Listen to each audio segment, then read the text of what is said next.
All right. And we are both live. The last word with Ebontis and some friends. We got a group. We got a group campfire going on right now. First, what's going on with you, Ebontis, man? How you doing, man?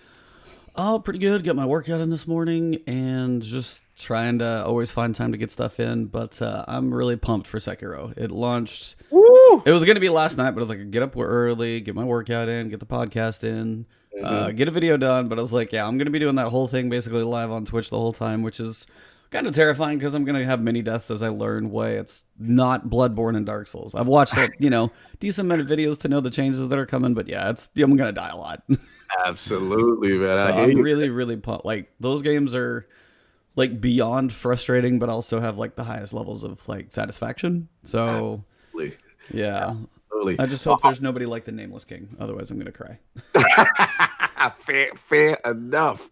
And we got actually a Souls fan in here as well as a Destiny fan. My man from Lords of Gaming.net, one of our best little young authors in the game, press fighters. My man Josh Redden. What's up, Josh? Doing well. Thanks for having me on the show. I'm excited to talk with Destiny to people more than just my wife, who is over it at this point. I'm sure she's like, I'm good. No way, man. She is with those power surge bounties from the Drifter. She is now a higher light level than I am, and she is working. She's putting in the work. So There we go. no, it's good stuff. Glad to be here. What class you run? I gotta know. Well, I'm obviously a warlock, and she's a hunter or a huntress. Smart man. I respect that. And of course, this man needs no introduction. One of the best avatars. Like, your avatar, Slow, is amazing. This man has tremendous looter shooter knowledge. Division King, you know what I'm saying? I call you one half of Tomax and Zaymot, my brother Gaming Forte in the chat. Salute. The game and looter shooter brothers right there. We getting you on, Forte. Don't worry about it. But SloMo, man, thanks for coming on by the campfire. How you doing, man? Hey man, I'm doing great, man. It's a nice Friday morning. I'm still a little exhausted from all my division time. It's been a great ride, like the past week and a half, actually. I think, I had the early access, so ever since then, my hours of sleep has been a lot less than what I'm used to. I'm going to bed at like 2 a.m, like, man, I said I wasn't going to do this, but I did it again. But hey, look, when there's a game that comes out and it's your kind of game, and they really hit all the notes for you. Mm-hmm. Everyone goes through that period where you just, you know what, sleep and wait. Yeah, it can wait for this. Absolutely. Absolutely, bro. You having so much fun, and I think what you said is key too, because it's almost like, yo, let me just do one more thing, then I can get this done. It turns into like 2-3 hours later. Right. And also with me, when I've been doing this, so like they normally, with the division and massive entertainment, they give you a maximum of 4 different tunes to use, 4 different agents that you can make. Mm-hmm. I've already made all 4 agents. Oh my God. Yeah, it's slow. I'm at gear score 421 on my main.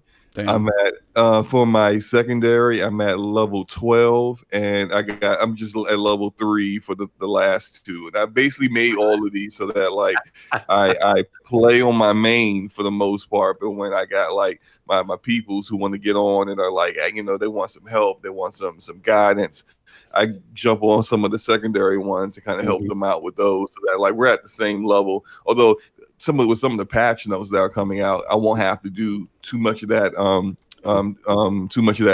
soon. Once I get on like later on this evening. They did a patch this morning that I could talk about a little bit later, about some of the things that they fixed and some of the bugs that they had that they seem to be getting ironed out before they start dropping their big content. But how are you guys liking the game?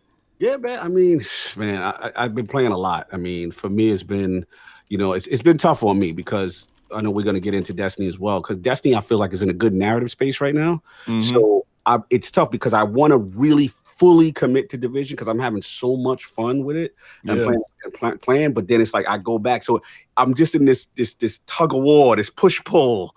You know what I'm saying? I'm not really getting anything done on both sides.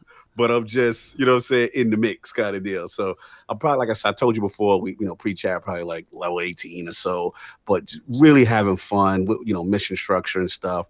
I know, did you pick it up at all, or what's going on with you as far as I actually haven't got it yet, so that was kind of my issue. Is like, believe me, I'm going to. It's just been like Sekiro's coming. It's like I know I'm gonna go basically like mainline that one. Mm-hmm. So just and with Destiny, I was out of town for last weekend, which really kind of killed. I was like, okay, do my Tuesday, work a couple days, and usually kind of start getting to my gaming on like Thursday night, Friday morning. I was gone from Thursday to Sunday, came back, worked Monday, Tuesday, Wednesday, and so it's like I'm kind of like I was like I will buy it, but for me, it's like I've just been kind of reading and watching things from afar because I knew I was going to get Sekiro. I'll burn through that, and then I'll jump into Division when let him iron out a few kinks, but it sounds like it's definitely got a boatload of stuff for me to do. It's like from what I've been reading, at least from what I've gathered from slightly farther back view than deep into it is, you're not going to run out of stuff to do for a while. Yeah. It's kind of crazy. They've definitely thought the game out from endgame, from starting from endgame on, and like the endgame is like the foundation, and then from there they've created everything else and all the additional content. It's so much going on right now, and it always seemed like I get on and I'm like, okay, how am I going to tackle this today? Mm-hmm. What am I going to get into today? And I always end up like take yesterday for instance. I left work a little early. I was feeling under the weather. No, that's so bad that you're feeling sick. You're right. See, I get home and make sure the kids was good, and then next thing I know, I'm on the game, and I'm doing stuff in my world tier. I'm at shout out to Meta actually too. Meta hit me a couple days ago, and he's like, "Hey, SloMo, I can get you up to gear score 450 real quick," and I'm like, "Really? Sound like a scam here. Are you serious?" He's like, yeah, I got you. I said, okay, all right. So I jump in with him, and I just finished the game, and I got into endgame, and I'm in World Tier 1. Mm-hmm. And I was at like gear score level 230. Yeah. And he's like, yeah, me and my boy, we can get you up to 450 real quick. You just join us in our world tier, hang back because you can't kill nobody, and then we'll drop some loot for you. I said, okay, all right, we'll see what happens. So it wasn't that easy. They were dying left and right, and I had to help out just a little bit. Mm-hmm. But after a couple of hours, I was at like 415. I said, okay, all right. So I'm thinking like, I'm in World Tier 4. I feel kind of cheated. I feel like I kind of cheated the system. It didn't really sit well with my soul. Yeah. Yeah. Shout out to Stando in the chat. Like he actually told me the same thing. Like there's kind of like a power level. Look, we gonna get into it. We got a lot of things to get. We gonna get into it. What I was gonna say is, Josh, how much have you played of Division? So I've put in about 3 to 4 hours into the game, and I didn't play the Division 1. So coming into it, I was kind of interesting to see what the onboarding process was, like to pull and kind of get me up to speed with all the systems and mechanics. And it's like non-existent. I have no idea even where to find my gear score. I got new knee pads, and like those seem to be doing cool things for me. But the game fundamentally is really fun to play. I like the third-person shooter. Work on it, and I'm a big third-person fan. Like Dark Souls, like those kinds of third-person action adventure games are kind of where I live, with the exception of Destiny. And so playing the Division feels kind of like it feels comfortable. And I like the cover-based shooter mechanics. It isn't quite as snappy as Gears is. It doesn't have that kind of oomph and weight to it, but the shooting all feels really, really good in your hand. The thing that I am curious to see as I continue on in the Division is the reason why I like games like Destiny and the Souls games and Mass Effect is because of the world that's built and kind of the mysteries that exist within it. And so I'm curious to see how deep into weird government conspiracy theories and like national treasure style, like heist stuff that the Division goes. Like that's what I'm hoping to find in the Division beyond just solid gunplay.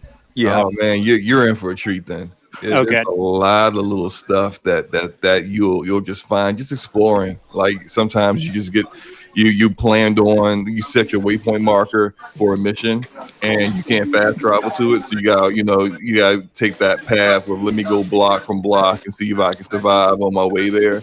And then next thing you know, you end up just in some building looking at echoes from and recordings from things that happened before the outbreak, or sometimes there are actually echoes out there explaining to you things that are happening in New York where the first game took place, and the aftermath of your actions there. And it's just like, oh, I didn't know this was here. Next thing you know, it's like an hour has passed and I haven't got to that mission yet. And I'm just like, oh, let me get back to what I was doing. I'll tell you, man. I mean, it's been pretty much the same. I mean, I've been having so fun with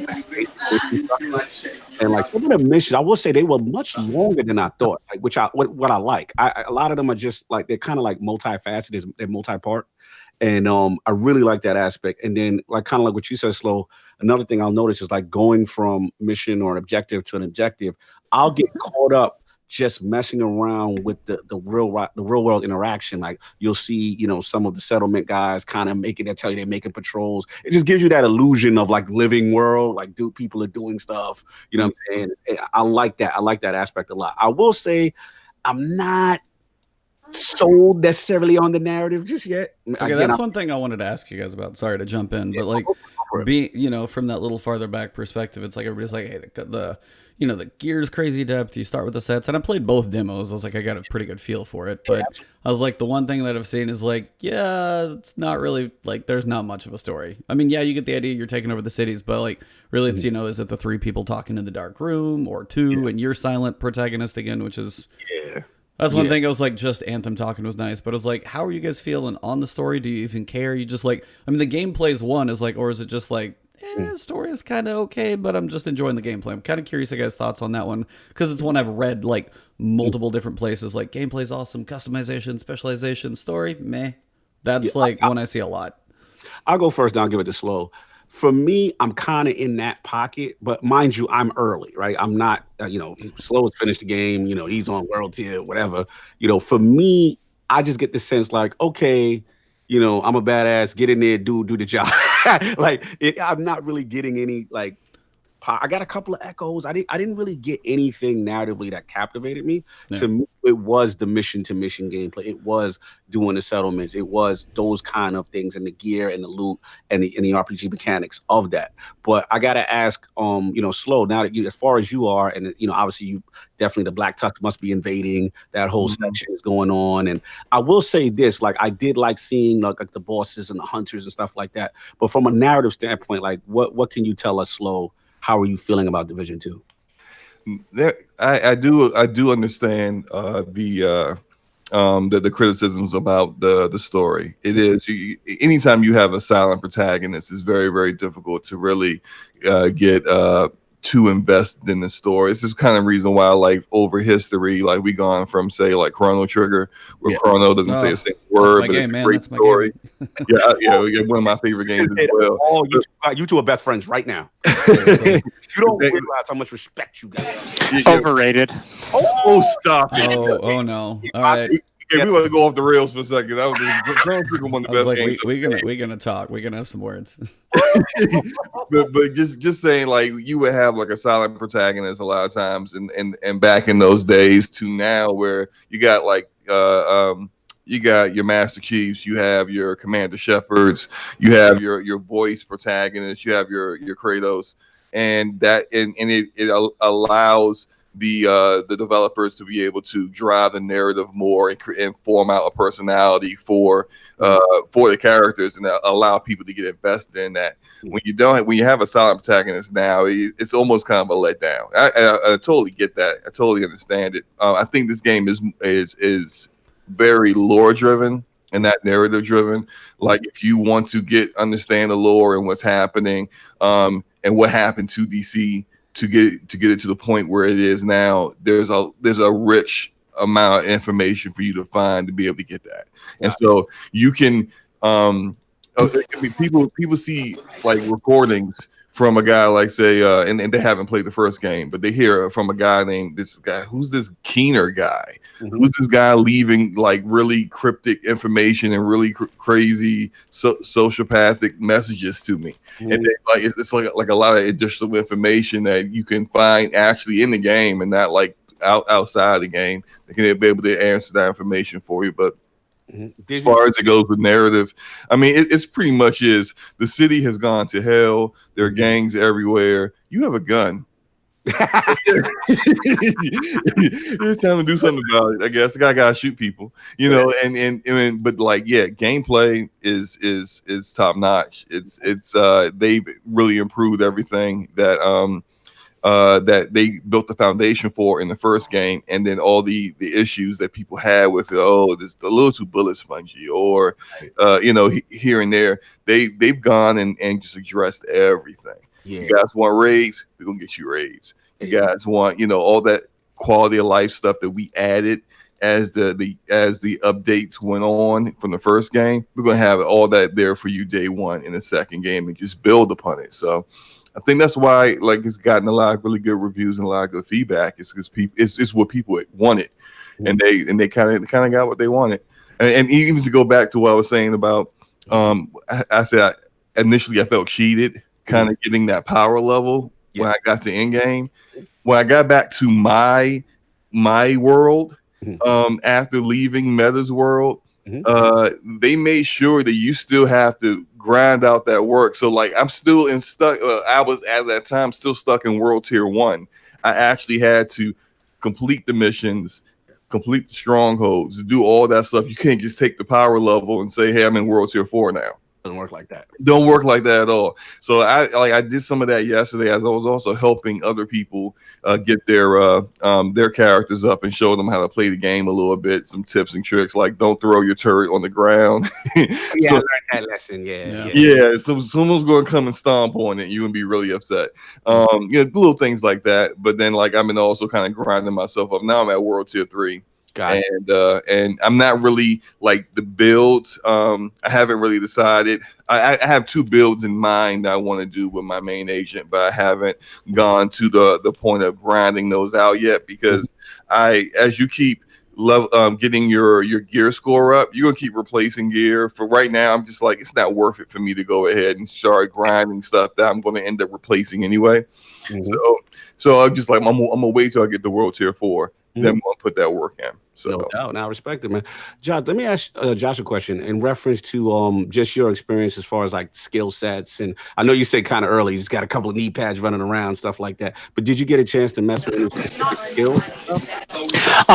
So I have the drone unlocked, and I like that quite a bit. I think that the cooldown timers are a little bit long in terms of the special moves, but I would agree.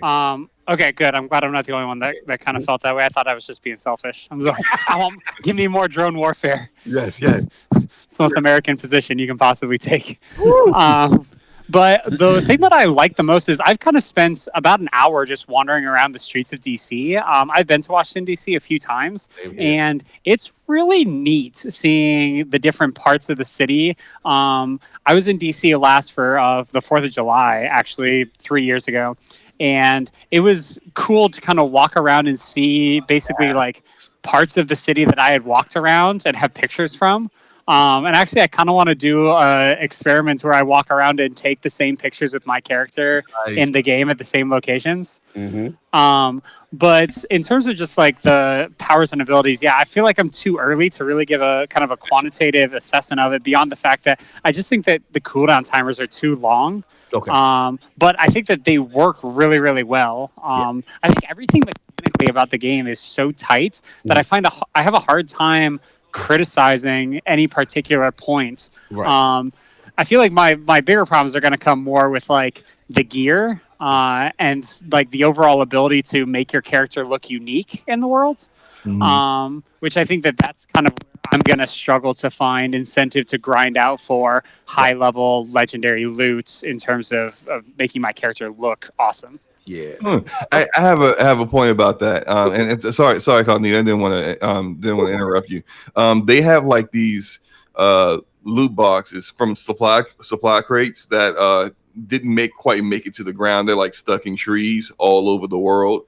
You can find those. You shoot them open, and they drop out dye that allow you to just dye your gear whatever color that came out. I have like probably about 3 now. I have a blue one, like a crimson color, and a gold one. And I've been just dyeing my gear. Every time I put on something new, I'll make sure I put the dye in there to make it like so. Like I've been walking around looking fresh, you know. Everyone else looking at me with the Mickey Mouse gear, like, what is he doing? How do you do that? You know, so it's I think they added a couple of things here and there to kind of give people that feeling of I want to look unique and different. And the first game, I will agree with Josh. I don't feel there's a lot of options though. Like as a comparison, obviously to a Destiny and stuff. I feel they got some stuff like behind the store. You know what I'm saying? Like I saw the Kango and I saw the police outfits and I saw the certain things. But I don't know. I feel like it's there, but I don't know. I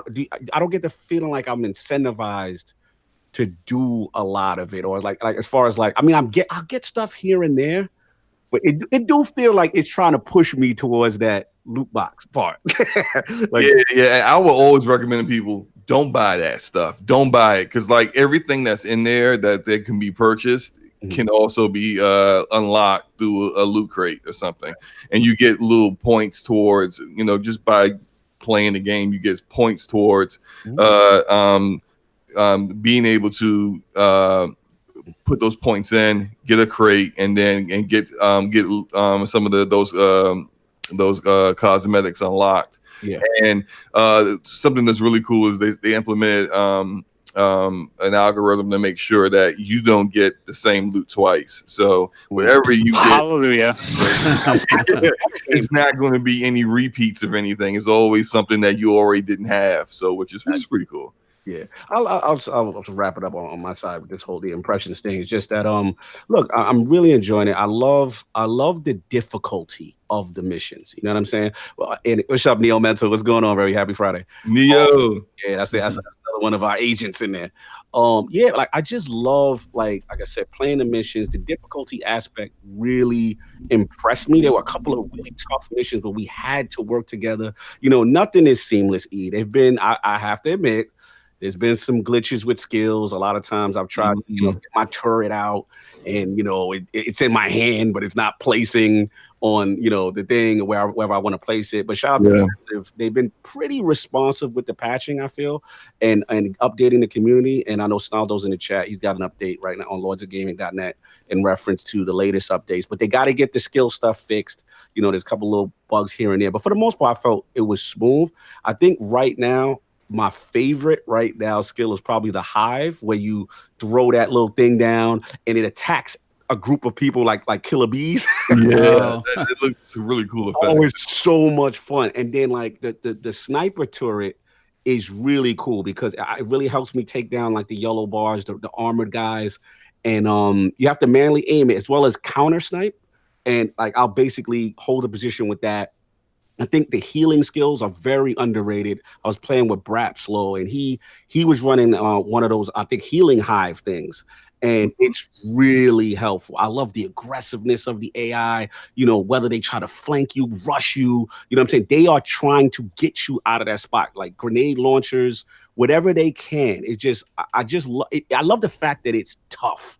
It's not a walkthrough. And at the same time, I have played solo and I have done the aspect where, if you're about to take a control point, you know what? You shoot that flare up and you get them settlement help to come in there because take it all by yourself is a bit tough. So now we're talking like my world. That's what I was going to ask. How much have you guys actually played solo? How's that feel? I know when I played in the demos, you said the little help that you get from the actual people, solid. Like it's actually, they're beneficial to call in for sure. So I was just kind of curious your guys' thoughts on how much time you spent solo and how it feels if you're just like, hey, I don't have anybody to play with. How's that going to be for an interaction? I actually think playing solo is way more interesting than playing with a group. So I maybe split my time between playing solo and playing with just randoms, doing some of the, I guess, kind of world events. And I felt like when I was playing with a group, we just kind of could rush everyone, and we were spread out far enough in any given mission that we could take out the enemy without experiencing some of the more advanced tactics that they use. But when I'm playing by myself, yeah, they're flushing me out with grenades. I can't stay still. I have to remain mobile the entire time. I have to be really judicious about how I'm using my special abilities. And I really feel like I saw the AI come alive when I was playing solo. But when I was playing with a group, like, I don't know, I felt like we were kind of just an engine of destruction. And maybe we weren't playing some of the more advanced things, but we just kind of always had forward momentum. And the enemy AI didn't really seem that suited to stopping us. What like we're too good. Yeah, he sounds like he's too good, right? I mean, and modest. Once again, modesty is strong in this podcast. Yeah, Josh, clearly the most humble member of Lord's Game. No doubt, man. The last question. I've you just want to talk about solo play? I've played probably, and for my main character, I probably did the max 30 levels. I probably did 25 of them solo. Nice. And I really enjoy tackling a lot of those things solo, and because almost like when you're with a group, you kind of miss things. You're talking and discussing things with people. People are calling stuff out. Hey, they're flanking on the left. Blah blah blah blah blah. You kind of miss little things like when I'm healing in cover, the enemies will be like, he's healing, get him, and then they'll press their attack when they know I'm healing. I throw out a turret. Yeah, I like when they say that. Yeah, I know what you mean. Yep, continue. You know, and when I pull up my drone or something, and the drone starts attacking, and they'll be like, that effing drone, and they'll get upset about certain things that are going on. You can see them. You can see them when he gets down to just one guy left, he starts panicking, and he's like slipping and falling, trying to get away from you. Grenade out of their hand. I love that. That little yeah, continue. It's great, man. Like I've always enjoyed playing this game solo. Like I played the first game solo, for the most part, and I played with a group as well. But in the first game, they had 13 different gear sets, and I kind of expect them to probably have that many gear sets eventually with this game over time. But at least 3 or 4 of them over the time period of the first game were solo builds. They were designed for solo play, like Nomad. And funny you said. I want to stop you right there for a second, because one point of contention with the cheetah of myself. I was like, all right, I'm here. There it goes. You know, I got to instigate. One point of contention, obviously, Ebontis. This is I call him he's the Nightfall soloist. This is the guy that plays solo, that will grind these games out by himself. And I know a lot of his frustration, and he likes the mode, but it's the dark zone, right? And we know about the dark zone this year. You know about the rotating, occupied dark zone and whatever. But his experience in there wasn't necessarily the greatest. So I'm gonna give it to E.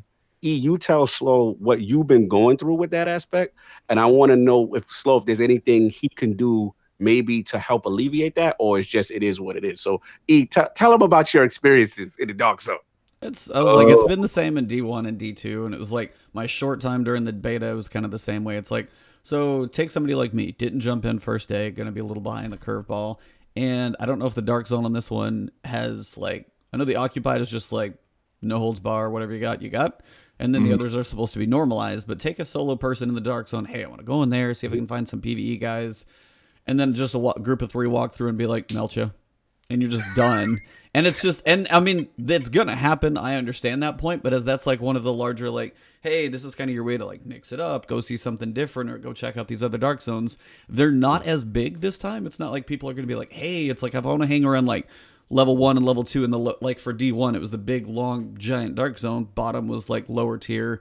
Stronger people might go hang out in a group in the upper section. Yeah, if you go up there, yeah, you might run into some people working it, but the trolls in there are ones for me. It's like, I understand there are solo builds in there, and I've seen people work some people over, just being like, oh, but no. But it's like, as an average solo person versus the trolls, it was still one of the most frustrating parts for me, because that was in D1. I know that was where most of the focus was, and I kind of stopped before they started the tiers and they started survival and they started other things. I fell off of D1 after some of that, but it was like that initial, and then like my first time in the beta to go into the dark zone is like, oh cool, I found one enemy melted by a 3-stack, just walking around manhunting people, and they were on a full 5-stack, and I was like, son of a, it's back. And it was just like, and that feeling for me, I was like, God, it's back. And it was just like, so that's my piece on that one of like, I know there's world tiers, which I actually really love. They added that later on in D1. They've got this in D2, so you can just walk around, and most of that's PvE. And I like how there's a lot more options. And then some people, if they want to go full PvP, they can go into the actual, PvP modes themselves specifically.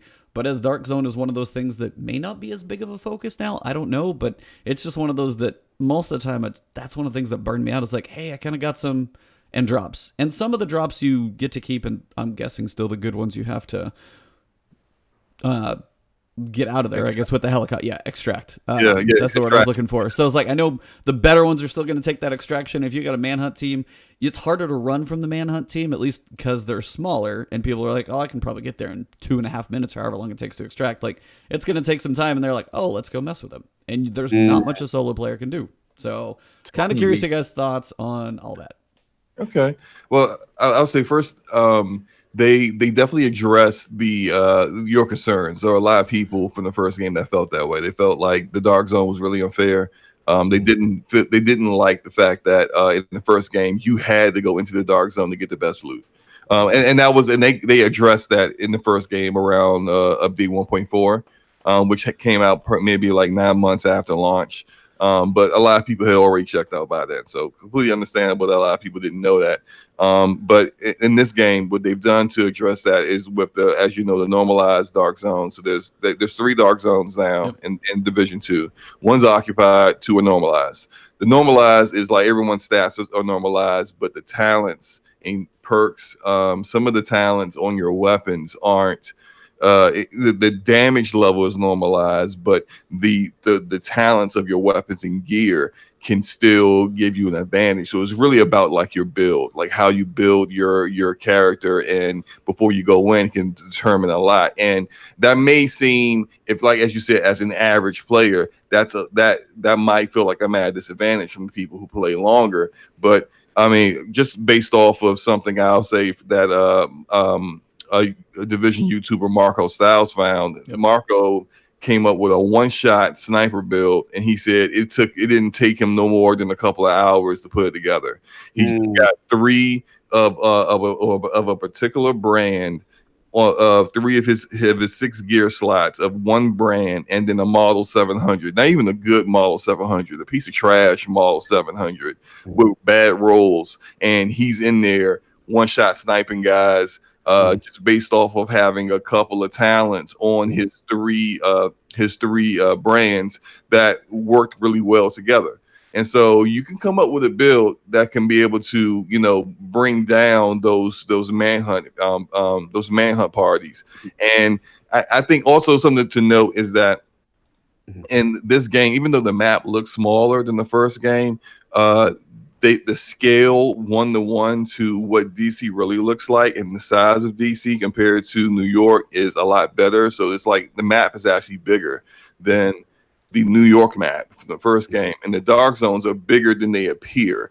So as you're like, sometimes you look at, you go in and you're like, that dark zone's not that big, but then you start an extraction and you think that you may be able to get out there and stop a guy and cut his rope and take his gear, and you may not be able to make it in time. So I would say give it a shot.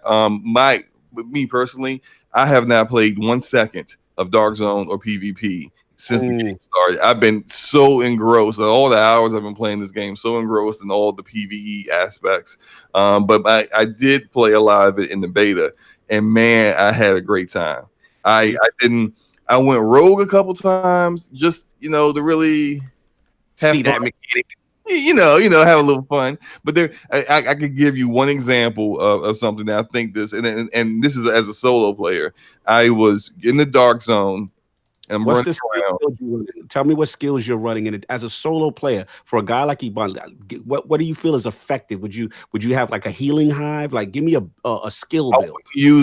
I wouldn't use the Hive Healer. If you're a solo player, I would use the Chem Launcher Reinforcer mod.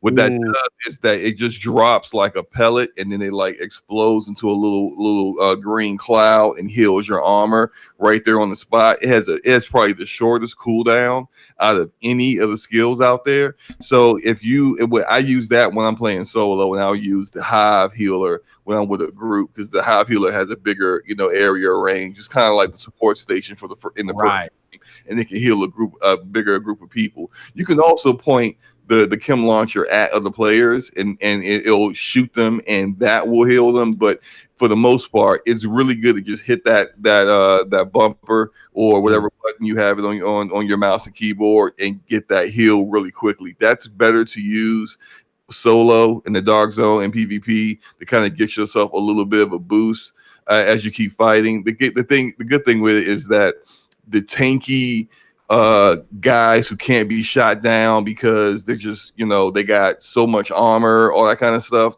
that all that has been left behind the first game. They've set it up so the time of kill is a lot lower, and that people can't expect their build to be unstoppable.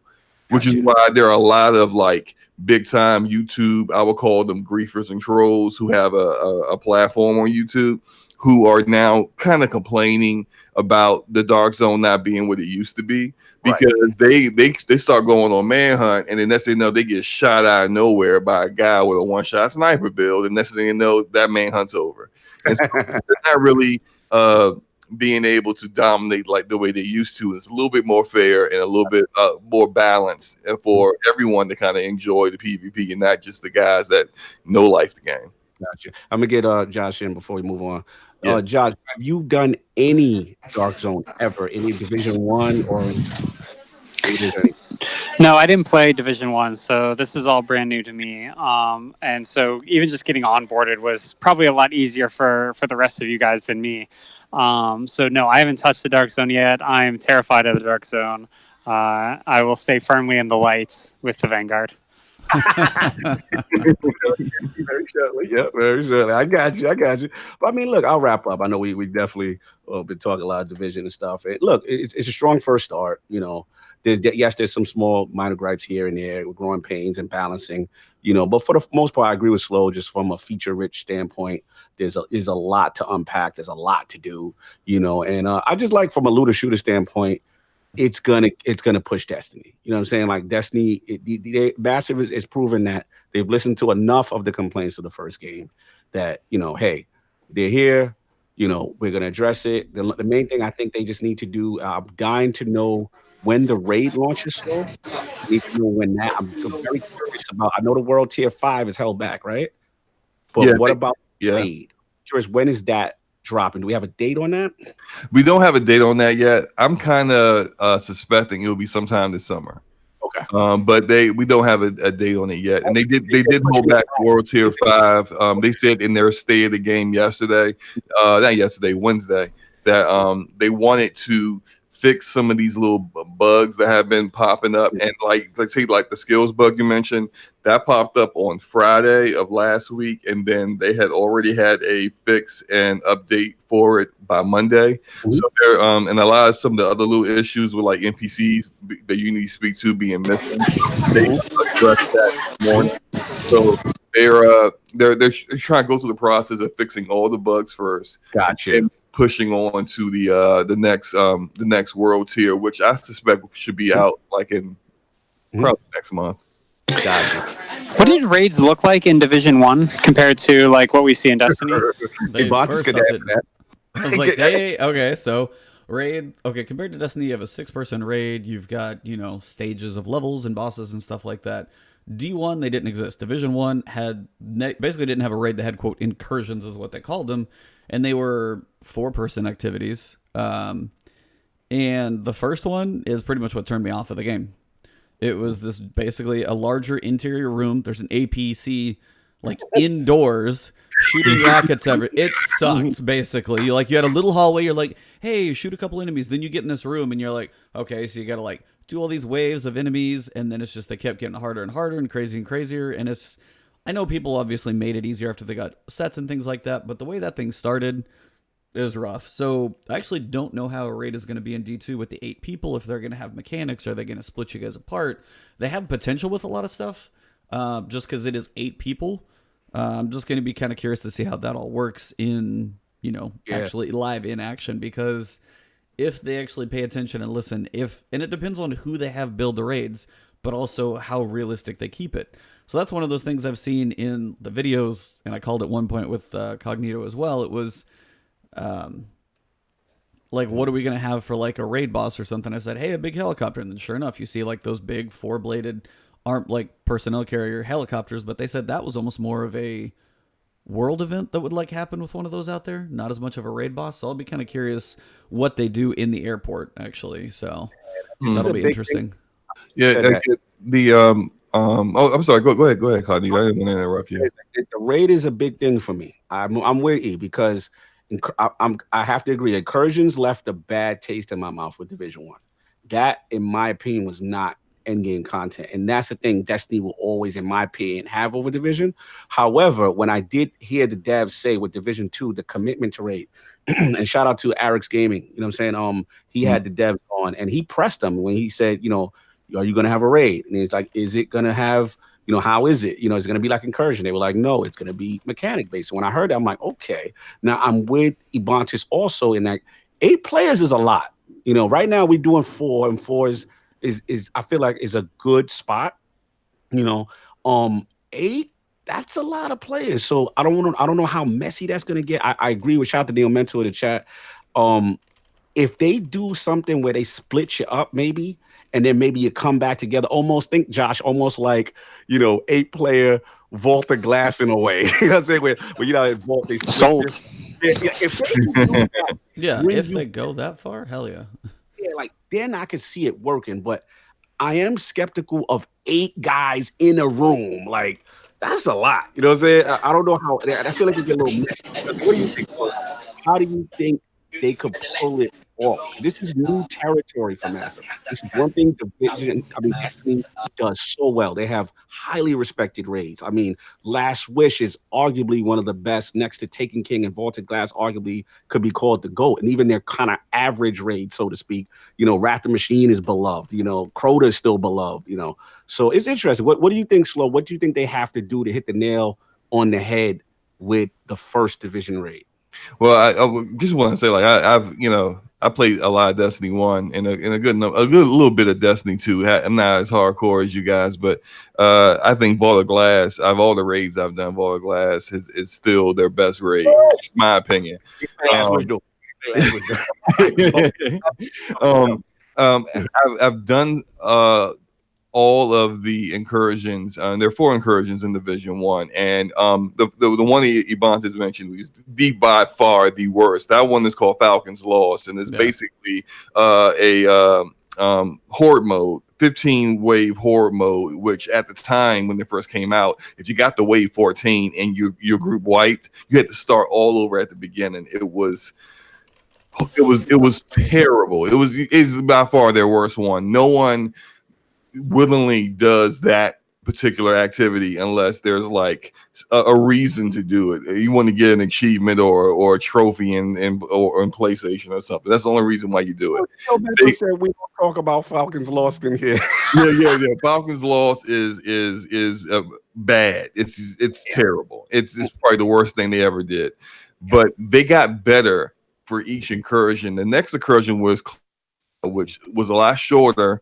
It was kind of a gear check. You had to have the right level of gear to be able and great, really, really good spec gear in order to be able to complete it. But it could be once it got to a point where people were completing Clear Sky in like under 5 minutes, like from beginning to end. Like no lie, like that quickly, and they realized, you know what, we kind of went too far in the opposite direction, because you couldn't complete Falcons Lost in under 45 minutes, and now Clear Sky 3 minutes. This is not what we need.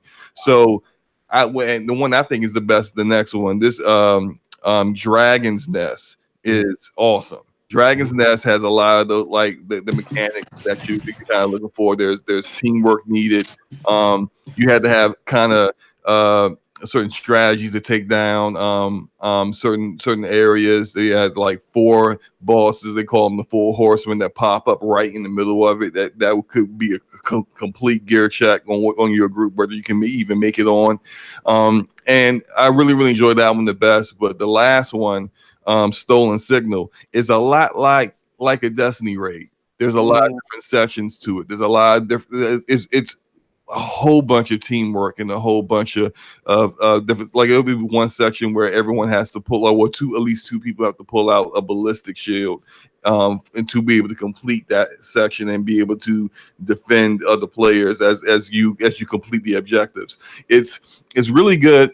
I didn't really enjoy it as much as Dragon's Nest, but it's the way they did Stolen Signal makes me believe they have a great idea of how to do an 8-player raid. I'm not going to say guarantee it's going to be like, the bee's knees, the best thing ever, but I do know for a fact they understand how they're going to need to split this group up, kind of have people do. A couple people here have to complete a certain objective, and other people have to do other things. There has to be some kind of cooperation, and it's not just guys shooting guns and killing waves and waves of enemies. That'll piss Ebontis off, and I'm never gonna hear the end of it. Oh man, thanks for that, Slow man. Yeah, man. Yeah, we see what the future holds, but yeah, man, it's been really good so far, and we can't wait for World Tier 5 to drop. So, E. Yep. We got this other game we got to talk about. What other game? There's a lot going on right now at another game, and people are feeling maybe Bungie stubborn. But we gonna get into it, man. I was like, yeah, we got some opinions on the TWAB this week, but for you guys as well who have been sucked into Division, you guys have been playing any Destiny this past week or two? Josh? Oh yeah, I mean Destiny is. So I guess let me backtrack. My brother is currently deployed, and so I play Destiny with him because that's kind of the one way that we can kind of keep in touch with each other. So we play Destiny 2 to 3 times a week, and like I said, I got my wife into it, so she is super pumped up and is always down to play. So yeah, we play 2 to 3 nights a week, probably somewhere between 5 and 15 hours every week, depending on time. So yeah, I've been really working the grind on the Season of the Drifter stuff, and I have mixed feelings. We're gonna get to it. Let's do this. Let's hit the TWAB, right, E? Yep. I'll let you watch that, and then we'll get into feelings. Indeed. So we were out last week, so I'm gonna blow through last week's real quick just to get a quick recap. Obviously Thorn's out there. I don't know if you guys have gotten the gun yet. Anybody got it? Not yet. I haven't gotten it, but I found the quest naturally. I didn't actually know where it was by reading online. Oh. I found it over the course of doing the Allegiance quest for the Drifter. Going to because I know there's one of into those. Yeah, makes sense. I can see how you did that. which was awesome. Like seeing the Massacre of the Shadows by Shin Malphur was a pretty great experience. So I'm like two little bits of content away from finishing the first quest step. So no, but I'm psyched for it. I wish there were more exotics than just hand cannons. I feel like it's all been hand cannons recently. Yeah, it's ridiculous amount of hand cannons. I know Bungie must love them more. They just have more lore or something, but yeah, there's other guns out there, guys. Yeah, like I got the last word. I don't need another hand cannon ever. Like we're done. Woo! Talk that talk. What about you, SloMo? I have not had the chance to get back on. This is going to sound terrible. This is what I did. I bought the season pass when the information came out about Gambit Prime. I'm like, oh, that sounds awesome. I'm in on that, right? Mm-hmm. So I get the season pass, and then I said, you know what? I'm going to do when the division comes out. I'm going to do both of these at the same time. And yeah, see the both part hasn't happened yet, so I don't have anything. But shout out to Gaming Forte. who has basically been no lifing Destiny before really getting into the division, and the Ash and Luca, they've been really kind of keeping me up on everything. And I'm like, okay, I know what I need to do. And they're going to be helping me out once I can get my gaming life balance back. So no, I don't have anything at the moment right now. I am definitely a pretty far back when it comes to getting the best weapons, and yeah, I don't have it yet. Sorry. You don't want to live this life that I'm in, man. This the path that I've taken. It's a tough path, man. We are so lucky that Anthem was bad. Yes, good job. We're so lucky. I was just about to say that, because if Anthem was great, man, we'd all be in a bad place right now. Like I feel bad because I love Warframe. And I have it, and Warframe is dropping good content right now. And I'm just like, oh, that sounds so good. I'm not gonna play it yet. And it's just like, man, I feel like I'm missing out. But then it's like, I don't want to stop playing Division. So it's man, like Anthem dropping the ball. Thanks, I guess. Give us time to breathe, man. It's a blessing in disguise for some. Yep. What we got, E? But yeah, it's like, so there's one part of it I'm waiting for basically, and it's the final strike that you've got to run. And the modifiers on that one are brutal. Mm-hmm. So take a Singe, make it all 3, and make it only work against you. Really? Yep. And then there's also Iron, so the guys are harder to kill. And then Blackout, so melee's hurt and you have no radar. It's all 3 of those working against you on the Savathun song. Wow. And you've got a couple giant knights to kill in the end, and a couple extra shriekers, and everything just hurts. So I tried it about 658, and I got to about a midpoint, but I was just like, I'm going to wait. Because I do want to solo it. I was like, it's one of those things, just like that stupid, challenge I'm going to put against myself. But it's going to be real rough to do that. So I wouldn't advise that on anybody. Go find a group, work together, be high level. Don't make it harder on yourself than it needs to be, because it is going to be rough, I think. You're your own worst enemy. I know. I'm the crazy. That was me, like in Division or Destiny 1, when I was just like, oh, let's do what was the Fallen Saber Strike solo, and be like, oh, this is a terrible idea, but now I'm this far and I have to do it. So it's stuff like that. But I got to shout out the shirt that I definitely have to get. So I've got to get the gun to get the shirt, because I love that shirt. It looks really, really cool. So for Thorn, you can get your replica, and then is anybody going to get one of these little jerseys for your Gambit Prime? Sets when you complete it. Man, that looks pretty hot. I like that.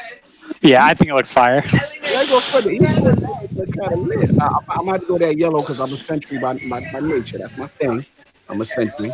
So I might go with that yellow right there. That's looking nice. Oh man, gotta live that invader life. That's where I'm gonna end up, because I'll be playing with my brother, and they'll be going along, and I end up getting the heavy ammo, and I'm like, okay, nobody else is going to go invade, or you guys suck at invading. Let me do it. That's kind of how our fire team. Yeah, that's not even how my typical role, but I'm like, I guess I'm going to go try. So the way that our fire team ends up is that my brother just like wants to mow stuff down. So he'll end up just kind of guarding, kind of lingering over near where you deposit the moats. But my wife, she is a savage when it comes to the moats. If you take her moats, she will never forgive you. Collector? Oh yeah, she wants them all. She wants every moat she can get her hands on. So get her that collector set so she can drop that big boy. She gets livid when people are taking her moats, and so she will rage. I rage. At it's night. like, especially if you make a killing and you see all the glory on the ground, and then you just see somebody run past you and it's frustrating. It's frustrating for real. Yeah, she will blacklist you forever. And then I love the invading part. So we actually kind of settled into the roles pretty nicely, kind of automatically. So it kind of just worked out in a convenient way. Nice. What else we got, E? So yeah, those are definitely a cool thing. But to get them, you have to get your full Notorious set and then win a match. And my brother's like, oh well, my boys want some. And it's like, I'm gonna want one. So I don't know if we're gonna be getting 2 each, but yeah, I'm gonna be playing some Gambit Prime. It seems like so. I've got my work cut out for me. And then, so the Allegiance quest started last week. I know some of you guys may have jumped in, picked a side. We'll kind of cover the next piece of how the distinction went. But what do you guys think about the rewards of each? So we've got the Vanguard weekly package that you get by pledging Vanguard, 1 powerful piece of gear, boon of the Vanguard, 10 Vanguard tokens, but you get an enhancement core. And then Drifter weekly package, you get a synth of each, powerful gear, and 100 infamy. Like, how do you guys feel like the weight of those two weekly packages are, and which one do you think is like? While one's probably decent lore and more interesting, what do you guys think about the weight of the packages? Yeah, any side that don't have an enhancement core, I got a problem with. Like that's where I'm at with it, because we know we're gonna get into cores with this as soon as we update to this 12. And listen, powerful gaming gear is cool. You can't separate enhancement core to one side. They knew people was gonna go with the drifter. That's what that tells me. They knew that the drifter side was very attractive, so they tried to throw some sexy on the Vanguard side and try to give out a core because they know everybody needs cores. But that's just my feeling. I don't know what you guys feel. I mean, I could care less. Like, I'm in that Allegiance quest purely for the story aspects of it. I still have like 200 enhancement cores from like year one of Destiny, so it's not like a huge carrot on the stick for me. It definitely is for my brother and wife though, because they both picked it up with Forsaken, so they're kind of suffering under the enhancement cores. But I mean, for me, the Season of the Drifter is entirely a lore thing, not a gear thing at this point. Gotcha. Yeah, absolutely. Yeah, man, that's what it's been for me. What about you, E? I mean, for me, I'm with you. It's just like we'll get to the enhancement core discussion in a little bit, and I'll save my thoughts. But it's just like, as that's one of those things everybody's going to use. That's kind of like, that's a huge deal versus function of collector, since you just get by playing matches and already have too many of them anyway. And they actually had to make, kind of blow ahead a little extra. But they literally made to where, you can trade in 5 synths just for 100 glimmer because you have too many of them. Like, so why is synths worth anything when you turn around and get like powerful gear and you get 100 infamy, which is like 1 bounty for a week versus an enhancement core? I know it's 1, but your value of 1 enhancement core is definitely better personally than anything else on the Drifter side. So it definitely seems skewed for sure. Yeah, absolutely. And then we obviously tier 3 came out last week. We had the people going up against Oryx. Spoiler alert, but tier 3's there. What did you guys think, though? Did you guys have any opinions of the fact that they're actually locking you out, even if you're 679, that you can't get in there? Josh, what you feel? I know Slow hasn't picked it before. I would feel better about it if the level requirement was lower. Or the recommended light for it was higher. So basically, like, making it into an exclusive endgame activity. So if you say the recommended light is 700, but we'll let you in at 680, I feel like, I don't know. Like, on the one hand, I look at it and say, okay, you're never going to get match made in with some blueberry that is just like, oh, what's the reckoning? I mean, that's a good thing for sure. Right. Yeah. But on the flip side, it doesn't let us as a community decide what challenge is right for us. And like for people like Ebontis, who, it's got to be just the badass of all badasses. Like, hey, it does. No, so I don't know. I'm kind of a split mind. Generally speaking, I mean, I'm not 680 yet. I'm early 670s. And so I haven't had a chance to go into Reckoning Tier 3 yet. Do I want to? Absolutely. Like, I've heard that there's some kind of interesting war stuff going on in there, but like, it gives me something to grind towards, and besides just like hitting that 700 cap. So in that respect, I'm fine with it because there is no raid for me to grind up towards. Yeah. So by putting this kind of min power requirement, it means it is the carrot at the moment in a season that otherwise doesn't seem to have a lot of them. Yeah, I mean, I don't want to go too far into this because a lot of what I'm going to talk about is going to bleed into cores, and I really want to save my core thoughts for updated 12. So I'm going to pass on my feedback on this, only for the simple fact it literally is going to be all about cores. You're going to hear me rave. So, all right, so we'll go ahead and move on to let's move on. Invitations the 9. First one, really cool. Yes. I don't know if you guys got to see it. But heads up, any of you guys, if you did miss it, you will not miss out. As long as you eventually do however many there are going to be, you will just see yours in whatever weeks you play them. So even if you start 3 weeks in, you'll start on number 1 and you'll get to see them all in order. So no worries about missing them. If you haven't seen the first one, definitely go get this stuff started. But I will say, don't set your expectations that the first one is going to be that level every time because they kind of cover that in the next one. I like that. Then go read my article on lordsofgaming.net. Exactly. I actually think I like that because I know, me personally, Destiny not being my main loot shooter, this at least allows me to say, not feel like I'm missing. Oh crap, I'm going to miss this because I'm playing something else. I can jump in at my own pace and be able to, get all this stuff completed and start from the very beginning. So I like that. That's a great idea to me. Facts. What I like about it is also too is that being that you're playing Division right now, right? So let's just say you didn't even touch, much of Drifter at all. The cool part is, now they can onboard you with some power surge bounties. Now, the minute you jump in, for the most part, I believe if you're at the appropriate level, you can get up to, what is it, about 640? You know what I'm saying? With the power boost? Yeah, it's 640 in about an hour. And that's something they never did before. And I like that catch-up mechanic because, again, the thing with these looter shooter games, unfortunately, if you miss some time and you're behind your friend, it's disheartening sometimes. Yeah, you're basically shooting bubbles at people. Exactly. But time you come back. Yeah. I did do the power booster. I think I'm up to 650 something. I got up to 640 and I did a little bit more with some peeps that I played with, and I'm about like around 650 right now on my warlock. But yeah, definitely not anywhere near like you guys right now. But I do like the fact that they're like, hey, look, we know that you may have taken some time out. Here is a quick way to get back up to speed, and so that you don't feel like, because it gets kind of demoralizing. And I've seen this, and it doesn't matter if it's Destiny or Warframe or the Division or just whatever game you're playing. You come back to a game and they've added all this new stuff, and you're just like, "What is this?" And then it's like, "Oh, what? That's the power level now?" I'm nowhere near that, and it gets almost like to a feeling of people just like, you know what? Yep. I'm just not going to do it. Like the Division, when they introduced gear sets in Division 1, people came back and was like, what's this green crap everywhere? What is this? like I don't understand what this. You know what? I'm done. I'm just gonna go back to Destiny. So it's like, yeah, it's good to kind of find some ways to ease people back in so they can kind of just get caught up with everyone else. Yeah, absolutely. Yeah. So I mean, for me, the only thing about those power boost bounties is the fact that they're only in the annual pass. I kind of hate that that's that way.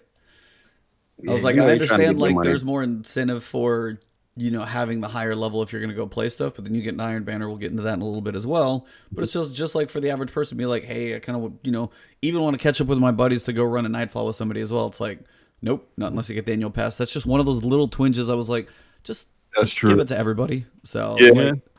All they're doing is the old stuff. They're going to be 640, but they don't still get to do anything new. But at least if somebody's jumping and they want to play with their friends, they're not like, oh, I'm at 500. Here goes my grind. Like, let them jump in and kind of play a little closer. So yeah, I completely. Hey, guys, do have to run. I gotta get to work. I feel you, bro.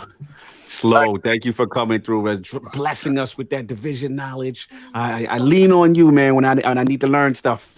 No problem at all. I love the invitation. I'm always an avid listener to this podcast. You guys keep me up. Destiny stuff, and half of it goes over my head. The other half, I'm like, oh snap! I gotta get back on it, and I forget to. But regardless, Ebontis, I really enjoy podcasting with you today, and absolutely, man. Glad to have you on. I'm good to see you again, and Incognito as well. As you know, bro, it's always a joy when you're around. Thank you, bro. Much appreciated, man. And we're gonna do this again. You already know, man. Oh yeah, absolutely. I can't. Next time, hit me up. Especially I'm ready for that Iron Lord's. Yeah. Oh, you getting the red carpet treatment? You already know that the trumpet's gonna be blaring. There's gonna be rose petals on the carpet. Everything's going down. We're gonna do it right, and I'm bringing Forte as well with you. We're gonna do a double feature. Sounds like a plan, man. You guys have a great morning. Chat. Everybody but I Dizzy have a great weekend. And, oh my god. The division hater. I Dizzy. Exactly. Wow. I'm not gonna say I hope you get diarrhea in traffic, but Oh damn, that's brutal. But though, I'm sorry. I Dizzy, I'm playing with you, man. Have a great one too. Take care.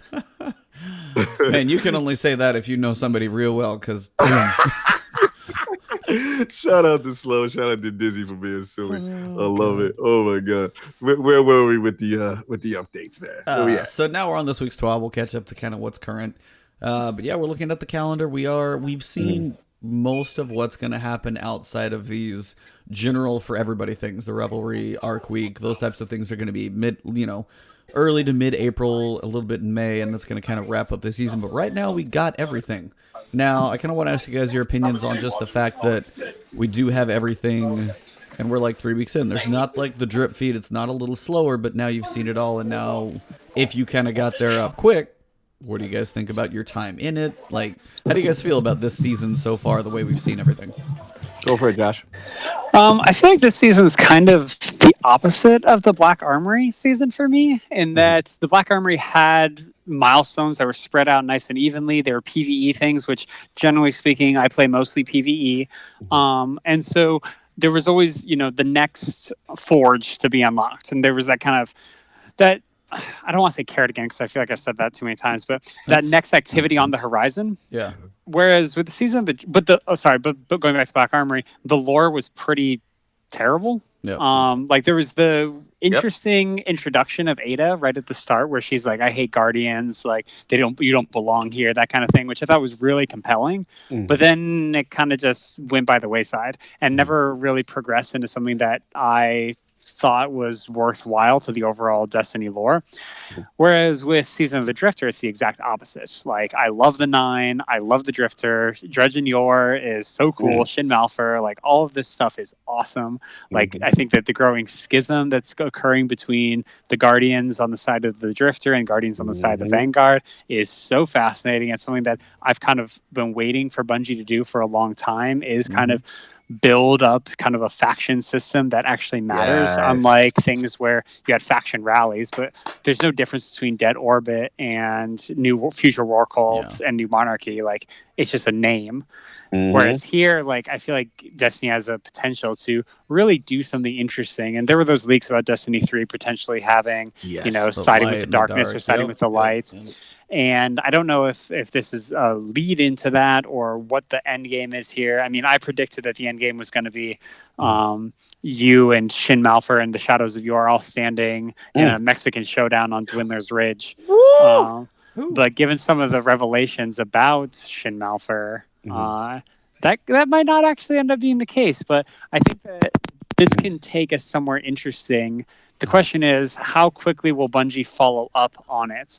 Considering that the Season of Opulence is going to be the next season, and that looks like it's a return to kind of the year one Destiny questions that are lingering with Callus and the Leviathan. Absolutely. That I don't know, like Bungie seems reticent to solve lore mysteries in a timely manner. And so... but I'm along for the ride. Like, I think the Invitation of the Ninth of every week is so interesting. I think it's a cool evolution of what they did with the Queen's Court throughout Forsaken. And so the lore is really what I love about Destiny. In addition to, I mean, obviously the gunplay is fantastic, but the lore is the carrot that keeps me. There it is again. Man, I love carrots. No, sorry, carrots are good for you. Like Totally he's a writer right now. I love it. I love it. But that is why I continue to be invested and engaged in the game, is all the different layers of story that they have and are able to tell. And I think that's why I may not become interested in what continues to go on with Anthem and what is going to go on with the Division, is that so far their lore is not compelling. And Destiny's, since day one, I mean, has been just so weird and full of mystery. And it just, Bungie is so good at getting you to come along just a few more steps and a few more steps and a few more steps. And I think Season of the Drifter has been fantastic with that. It's like, I can't wait till Xur shows up. I get off work in 3 hours, and I'm going to go home and immediately go find Xur and get another. You mean you're going to immediately watch Ebontis' video and then you're going to go find Xur? That's what you really meant to say. No, man, because the editors at Lords of Gaming take like a couple hours, so I got to get my piece written. Oh, okay, I got you. Oh man, listen, let me jump in on this. This is interesting because I'm conflicted with Season of the Drifter. It's just a weird thing. Like, the gameplay loop between Prime and Reckoning is okay. I don't mind it. You know what I'm It's saying? boring. But after the second or third run of it, it's like okay, you know what I'm saying? So I have a little issue with that. The Thorn Quest dropping out, that was an immediate carrot on a stick. Everybody's gonna hit the ground running with that. The tremendous lore of the gun and what have you. For me, my treat is literally like Josh said, it's Fridays. It's Invitation of the Nine. I want to know more. And I thought that was really well done. Like I really enjoy, what I'm saying, finding out, I'm not gonna spoil it, but backstory, right? And I didn't know what was going on. I like that Drifter felt a way about us finding out what's going on. And I thought that was well done. So that's been my little carrot on the stick, so to speak. Like I want to know every week. Now we're gonna find out in the next. I mean, in the what you call it, TWAB. Not necessarily all the time. It's gonna be the same way, but I think this is cool because the 9 are mysterious. You want to know what the intentions are. You want to know more about Drifter and what's going on with that aspect. So literally, what I thought Division would completely peel me away, the lore aspects of the 9, as well as picking the side of the Vanguard or the Drifter, is what's keeping me coming back.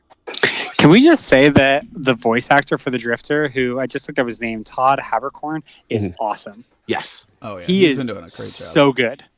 Like by far the best voice acting of any character who's not awoken in the game. Like I love Marasov and I love Aldrin. But man, like he is just fascinating to watch, and the digital acting in that first cutscene that we see that we saw in last week's Invitation of the 9. Facts. Like, just so good. So good. He is. And to be in his defense, that's a great point, because let's be real. Like me and you've had discussions about the Cade death, the impact, and Cade was beloved, right? Let's be real. Like Drifter kind of slid in that spot. And like, I'm not gonna say I don't miss Cade, but sometimes I forget he died. Like, I know it's messed up to say because Drifter is so intriguing to me. Like, it's weird. I'm in a weird spot. Oh, you want to go or no? Go for it. Yeah. So something that I was actually literally thinking about earlier today, because I went and looked up those stats that they posted up last week in anticipation of the show today, and I wonder what the split would have been between Vanguard and Drifter if Cade was still alive. Oh. Because one thing that I think has been really weird is how sidelined Akora has been basically the entire time. Yes. Yep. Like she just sits in the, not even in the annex, but in the little side region where Hawthorne is, and doesn't do anything. And Zavala is more involved and engaged, but like I feel like Destiny 2 has really kind of not made the Vanguard into interesting people. In a way that like they focus so much on the Drifter, and I thought that Hawthorne was going to take a bigger kind of step forward, but even she is now totally sidelined.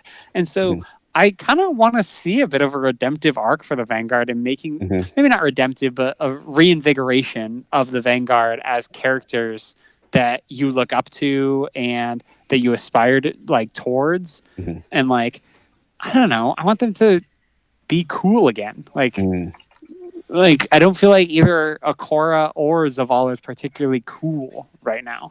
But the Drifter is hella cool. I feel you, man. Any thoughts for that for you, boy? I mean, yeah, it was like you guys said a lot and covered a lot of the pieces too. It's like the voice acting's cool, but yeah, it's like if Zavala had, stepped up and been like, all right, let's go get it. Icor's like, cool, we going after this vengeance. You would have a different feel for the Vanguard and be like, okay, they're going to step up, take care of their fallen brethren. Drifter comes in, but he's got these interesting things. I'm kind of with you. Like if Cade would be alive, or if that arc didn't have it, then everybody was like, Zavala's kind of being a turd right now. Like, if that aspect of it didn't have happened, and a lot of people are just like, dude, I got burned by Zavala. He just, he wimped out on us. And then you got the Drifter coming in, getting this little, like, mystery about him. Of course, everybody's going to go that direction. It makes it almost an easier choice because we don't know. We're going to go down this path, and you have a choice that makes sense. And the Vanguard, as you said, I mean, Dizzy said it in chat. He's like, the Vanguard currently are complacent. They're just kind of chilling in tower. They're holding it down. They know the Guardians do their thing. They haven't been driven. They haven't had those moments where, like, Zavala's like, get with me, and, like, pops his bubble, and Ikor is like, and just like smashes the ship and just kind of goes. We haven't had but one of those moments, and then they've just been sitting on their perches again. So Facts. we get to a point where we've been bored of the Drifter, or not bored of the Drifter, bored of the Vanguard, and we have mystery. We have this guy that's got backstory, could be good, could be bad. Like, who's not going to do that? Of course you are. So it's like the first character for sure. You might do a second just to see the other side, but the first one seems a lot more compelling and intriguing with the Drifter with ease. It doesn't feel like they set both of them up to be compelling. Now, I haven't gone down the Vanguard path. I will, but just in the setup, at least, it doesn't seem like it's got a chance. So yeah, I agree. But one thing that was interesting in Warmind that they set up that I think they could bring back in a compelling way is Anna Bray was searching for who she was prior to becoming a Guardian. And I think that could be an interesting way to, I guess, get into some interesting things with the Vanguard, is going and looking and finding who Zavala and Ikora were before they were Guardians. Like, I think there are compelling stories there that could, I don't know, bring them around in kind of a major way. No, absolutely, man. I agree. Good stuff, man. What else we got? But yeah, so I mean, for the rest of the season, we've got one more map next week. All the private matches load up on April 2nd, the following week. And then finally, we do get our 2 pieces for everybody, annual pass or not. We've got Arc Week, which everybody is... no one knows what the hell that is. Yeah, we joked about it before. Every podcast you listen to, that's just like, is it just Arc Singe everywhere? Or everybody just pops out Thunderlord that week. Yeah, just Thunderlord, use your main ingredient, and then your kinetic and you're good. So I wonder if the Arc Week is going to tie into either the Reckoning or what's going on the Drifter ship, and like we are charging something up. See, that'd be really cool. So that's my theory. Is that it's a world event that takes place with every single Guardian, and every Guardian combined has to get 1 million art kills or whatever it is over the course of a week, and doing that charges something in the Drifter ship. See, that's one of the coolest ideas, but of course the writer coming in with the creativity.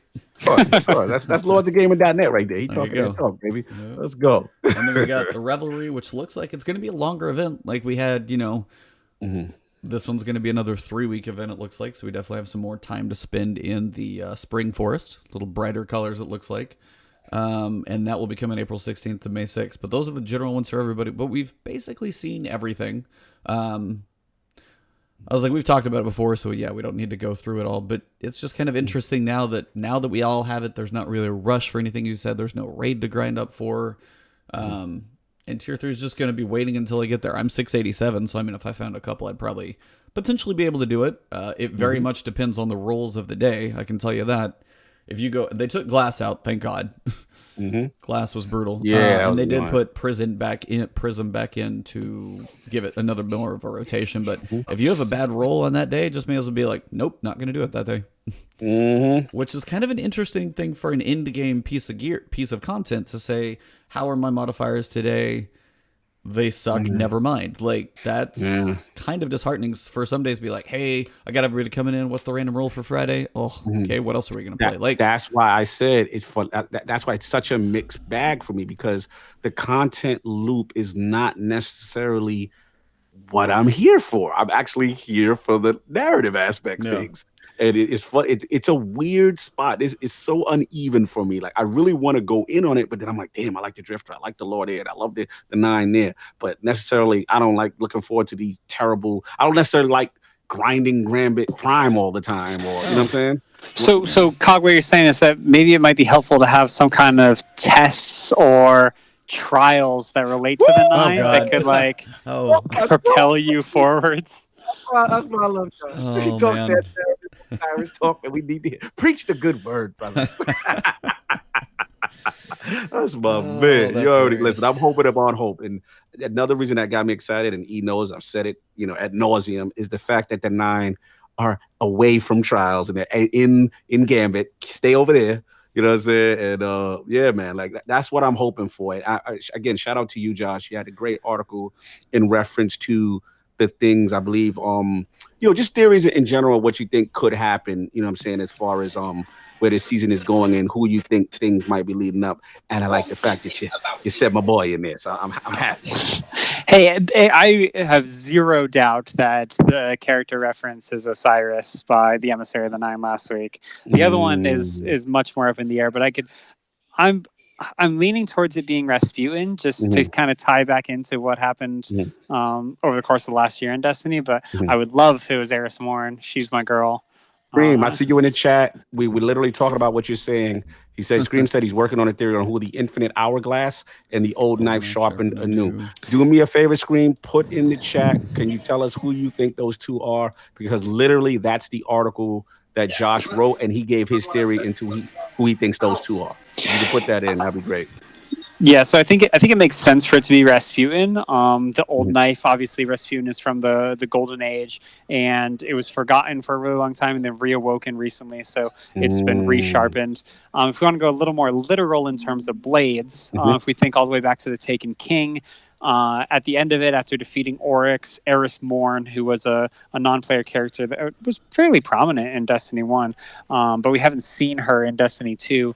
She takes Oryx's sword at the end of Destiny 1, which to me indicated that she was taking control of the Taken via the sword logic. She was taking the throne that you left empty, but that thread hasn't seemed to be picked up in Destiny 2. It seems like Savathun and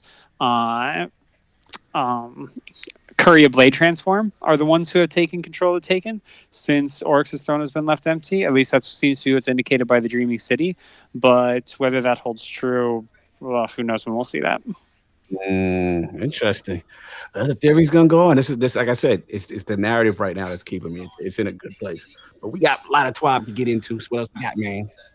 So Iron Banner returns. With double valor, so like got a little extra valor if you guys are working on that in the coming week, and we've actually got some modifiers this time for how this is going to work. You got Iron Burden and Wolf's Favor. So Iron Banner is one of the few playlists where power level matters to some extent. It never feels totally drastic, but to a point, it does give you an advantage or disadvantage depending on how far apart in level disparity you are. So if you're like 700, somebody else is like 621, you're likely to have an easier time to kill that person. Now, what does that do for the average player who's like, hey, I just got into it and I'm like 600 and I'm like 580. Oh crap, there's 700 people out there. So they want to try and make it to give you a reason to kind of equalize or level the playing fields, or maybe just take the PvP world and make it a little harder upon yourself. So they've got two things coming in. They've got the Iron Burden and Wolf's Favor. Iron Burden is going to be the consumable. Basically, it's just going to be your way to challenge yourself and drop your light level by 100. Pretty big drop. Like if you ever look at their little power graph they did eons ago, 100 is a pretty sizable drop in your damage that you output and also how much you're going to take. So it's definitely going to change up how it feels for sure. It's going to take 5 Iron Banner tokens to purchase one, but if you do grind one out, and I know you've been waiting for this one because this is like one of yours that you've said before, if you finish a burden by defeating 500 opponents while the Iron Burden debuff is active, you will be rewarded with an updated version, fully masterwork, curated role, wizened rebuke. Oh yeah, that's my baby. That is your baby. I was like, I remember you saying it's like, oh, I got my wizened. Like, I know there was a point where that was your go-to for a little while. Well, wow, it's tough now because you know what sucks? Because I have loaded question. I gotta see how the curated role is, but literally loaded question has finally dethroned Ikelos as in my energy slot as shotgun, because Ikelos would never be able to get out. But then since the trench barrel nerf, and then it just, not that it's not good, it's still good, but it's just wizened. It's so effective in so many situations, and like especially gambit strikes, that explosion damage is so big, and then you can still do boss DPS with it. It's really, but shout out to Wise and Rebrooke. I'm gonna give it a shot. We'll see how it goes. Baby, it's the old one. But also, what I was gonna ask, what do you think of hey, your new curated role, your masterwork for grinding out 500 kills, which is not a small number for one, with the debuff, which will make it even harder on you, is like a masterwork year one thing. Do you think that's a fair reward? Do you think they should have been a little more creative? I think the way 500 is a lot. I mean, let's be real. Like that's not no easy task. Like killing 500 people with this, you know, basically self nerf. Yeah. You know, so to speak. I like the idea of the self nerf because I feel higher level guys, you know, need some other incentive. You know what I'm saying? And then, you know, it's what the Iron Banner has always been controversial with that whole power level thing. I like it. You know what I'm saying? But then again, you know, some people that, you know, they feel like it's unnecessary. I think this allows them to play with it. You know, the reward. I mean, even though I'm a fan of Wisdom Rebuke, I don't know if necessarily that's gonna, you know, galvanize the base to do this. At least it's not another hand cannon. I'll give you that. True. You know what I'm saying? We gotta see. I mean, I like the idea of it. I don't know if I'm sold on the rewards and the investment. That's where I'm at right now. Fair enough. What about you, Josh? I'm not a big fusion rifle fan. I tend to like shotguns or sniper rifles in my second. I have a pretty god rolled Badlander that I absolutely adore. Nice. And then I use Ikelos sniper rifle when I'm doing PvP stuff. But I don't know. I mean, 500 is a lot, and like over the course of playing Iron Banner, I think Iron Banner's boring. Like it's just more Crucible. Like I want to see Iron Banner evolve into something more interesting. Like what if it was well, no, I had an idea of what if Iron Banner was like a tournament basically over the course of the week. And so at the end of it, it's like the top third players, they get some reward, the middle third players get some reward, and the bottom third of players get some reward for participating. And so the matchmaking is basically putting you against players to determine your overall ranking. Just like, I don't know, something. But for now, I mean, Iron Banner is just more of the same Crucible with power levels in it. So there's no incentive for me to go and do this. Like, sure, having another gun, great. But like, I already have one. I don't need a fully masterworked version of it because I'm never going to use it anyways. If I'm going to use the fusion rifle, I'll pull Telesto out. Like, I don't know why. It's not a big enough incentive for me to care about Iron Banner beyond the 5 matches I'll play to get my powerful rewards. Yeah, I feel you on that. What about you, E? Is that enticing you? I know you're not necessarily the Crucible guy like that.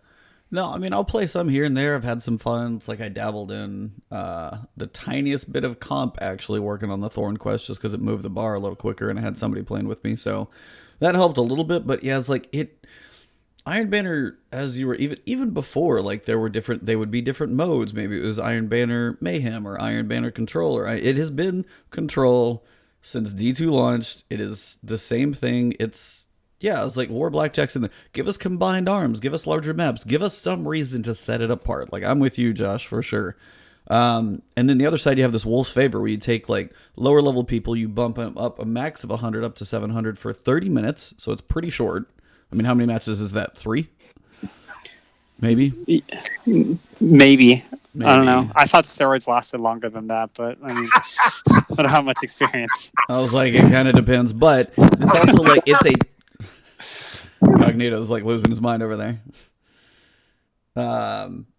But you've also got a chance to get the drop from either the daily story, Vanguard Strikes, Nightfalls, Flashpoints, Gambit, weekly milestones. You can't even go buy it for like Glimmer or Shards or anything. You got to go do the other content that you're doing anyway. It's like, yeah, it's like, here, do this while you level up a little bit, and we'll give you one of these things to go have a boost in Iron Banner. It's like, you got to go spend time in PvE just to try and get your boost for PvP. And it's like, I don't know, the disparity between those two seems... It feels like a weird concession. Yeah. I mean, at the end of the day, I still like it. I mean, I'm biased. I'm a PvP guy. You know what I'm saying? So I mean, we need something to do. You know, well, I guess you said the power surge bounties are only for annual pass holders. Yeah. Yes. Okay, because I was gonna say it feels weird that it's a 100 level increase if you can power surge up to 640. But if that's just for annual pass holders, then I can see why. Okay, never mind. I mean, like I said, I mean, for me, I do like Iron Banner. I do like the unique control aspect because it's a different control. I love the 3 lockdown system when you get all 3 points. You know, is it stale right now? Yeah, I'm not gonna lie to you. I'm not gonna say like, oh, you know, it's so much different than anything else. I can see what you're saying, E, as far as variety. They probably do need to introduce, you know, other modes within it. It's just that the community loves control so much that even though we say it, if they do it, I can see the minute they do it. Oh, I gotta play Clash. Or, oh, you know what I'm saying? Like sometimes I remember like people love control that much, you know. So we gotta see. But I agree. Something probably needs to be added to spice it up. Yeah. So we've got the ups and the downs. We'll see how that goes next week. Good luck grinding your 500. What if you got Redrix? Ooh. Hello. Like, That's see, hey, what if they put now there you go. What if they put Iron Banner pinnacle weapons? So that it's a pinnacle weapon only through the Iron Banner season. Now you're talking. I'm with you on that. Mm-hmm. But they don't have. But that's why I was like, I don't think the Wizen Rebuke is going to be quite at that level with its own unique perk. It's just going to be a masterwork, probably maybe faster charge time, rangefinder, and you got a fusion rifle. Like it needs its own thing. So that'd be cool. That'd be nice. Armor sets, I'll show them on screen. But do you guys okay, thank you. I was saying this to Cognito yesterday. Like, I mean, I've liked previous ones. I like that. I like that Titan set. I think that Titan set looks pretty cool. Hunter look pimp. That's about the only one I like. I do not like the Hunter cape from like the neck up looks cool with like kind of the sheen around the head. But Warlock was terrible. Warlock was horrible. Warlock. But I was like, honestly, for both three of these, I haven't felt like Iron Banner sets have been distinct from other seasons. They're all slight variations on everything from Destiny 2. The last two of them have been, but yeah, I agree. I'm feeling it. So those will be there. We've got, so I guess this will be maybe the Wizen Rebuke in Iron Banner form. They also mentioned they updated a version of Orwing's Maul with random rolls. So that'll be kind of in the rolls as well for Iron Banner this time. That's the single shot grenade launcher, right? Yeah. Yep. And he's offering a new emblem you'll be able to pick up. And this one will track your higher power opponents defeated in Iron Banner. So at least you can see your progress with the new emblem. Hopefully it doesn't cost too much to pick up. But that pretty much wraps up Iron Banner, and this is going to be the main topic of the day. So, before I open my big mouth, not big mouth, but before I open my mouth at all... March Madness brackets? That's the big topic of the day, yeah, right? That totally. 100% March Madness brackets. Unfortunately, my team, my school is probably not going to make it to the end, so I haven't had to bet against KU this year. But, all that being said... Enhancement course. Now, they are a point of contention between different people, different levels of players, casuals, streamers, all those different things. Everybody's got different opinions. But the infusion system is one of those things a lot of people have an issue with. So I'm going to read this out just so everybody on the podcast can hear this thing. And then I'm going to go Josh first, then Cognito, then me. So I can kind of save my thoughts for the end. So I'm going to read this just verbatim because I want everybody to hear all the pieces. I'm going to pause at certain points so you guys can let certain things sink in as well. Because it needs to be like, this needs to be heard from Bungie's perspective, and I want to know why. So, the conversation around enhancement cores, here's the Destiny dev team. The goal of the infusion system is to create an impactful feeling of... Yeah, Josh, you might want to mute. Yeah. Thanks, bro. Sorry. That's cool. Yeah, go for it. Go for it, E. So the goal of the infusion system is to create an impactful feeling of progression when you increase the power of an item you enjoy using. An infusion system with no scarcity around the materials would diminish this impact. To that end, we tapped into a material with inherent scarceness, enhancement cores, which used to have a different name as well. They used to be masterwork cores, and I just added that in, to use as one of the keystone materials for this process. This is the goal of the infusion system. But if the overall system is causing a negative experience, we want to work to improve it. Long, pregnant pause there. We're constantly monitoring the infusion economy to see what kind of impact it has on gear usage. We keep a close eye on the amount of infusion materials being earned versus how many are being used, and will continue to make adjustments as needed. To that end, we'll be making a change in Season of Opulence with the goal of providing more access to enhancement cores. Scrapper bounties previously dropped randomly when dismantling gear. There was no reliable way to earn enhancement cores using these bounties, and we didn't feel they were providing enough materials. We will be deprecating these bounties at the start of Season 7, parenthesis, Note that any unfinished scrapper bounties still in your inventory at the new season can be completed before they naturally expire. In their place, the gunsmith will now offer a selection of daily and weekly bounties that can be purchased for gunsmith materials. As with the scrapper bounties, each of these will include, among other things, an enhancement core as a reward when completed. Our hope is that this increased access and control over enhancement core acquisition will help improve the balance of materials being earned versus materials being used. As always, we'll be continuously monitoring this item economy along with your feedback to assess its effectiveness. So, now Josh, you can come back to the world. Thanks for muting for a second. I know we're catching you in a tough spot, but thanks for joining us either way. But yeah, so all that being said, I want thoughts now before I say anything else. So Josh, Okay, so I can give my thoughts real quick, and then I have to run, so I'm gonna miss the fireworks. no, that's fine. That's probably okay. We'll get your thoughts in here first. So I think Bungie is in a tough spot because what they want to have happen is they want new gear to drop for players. They want players to put that gear on, test it out, see if they like it, and if they don't, put that gear into things they already do like. Like that is fundamentally what Bungie wants to have happen in terms of gear.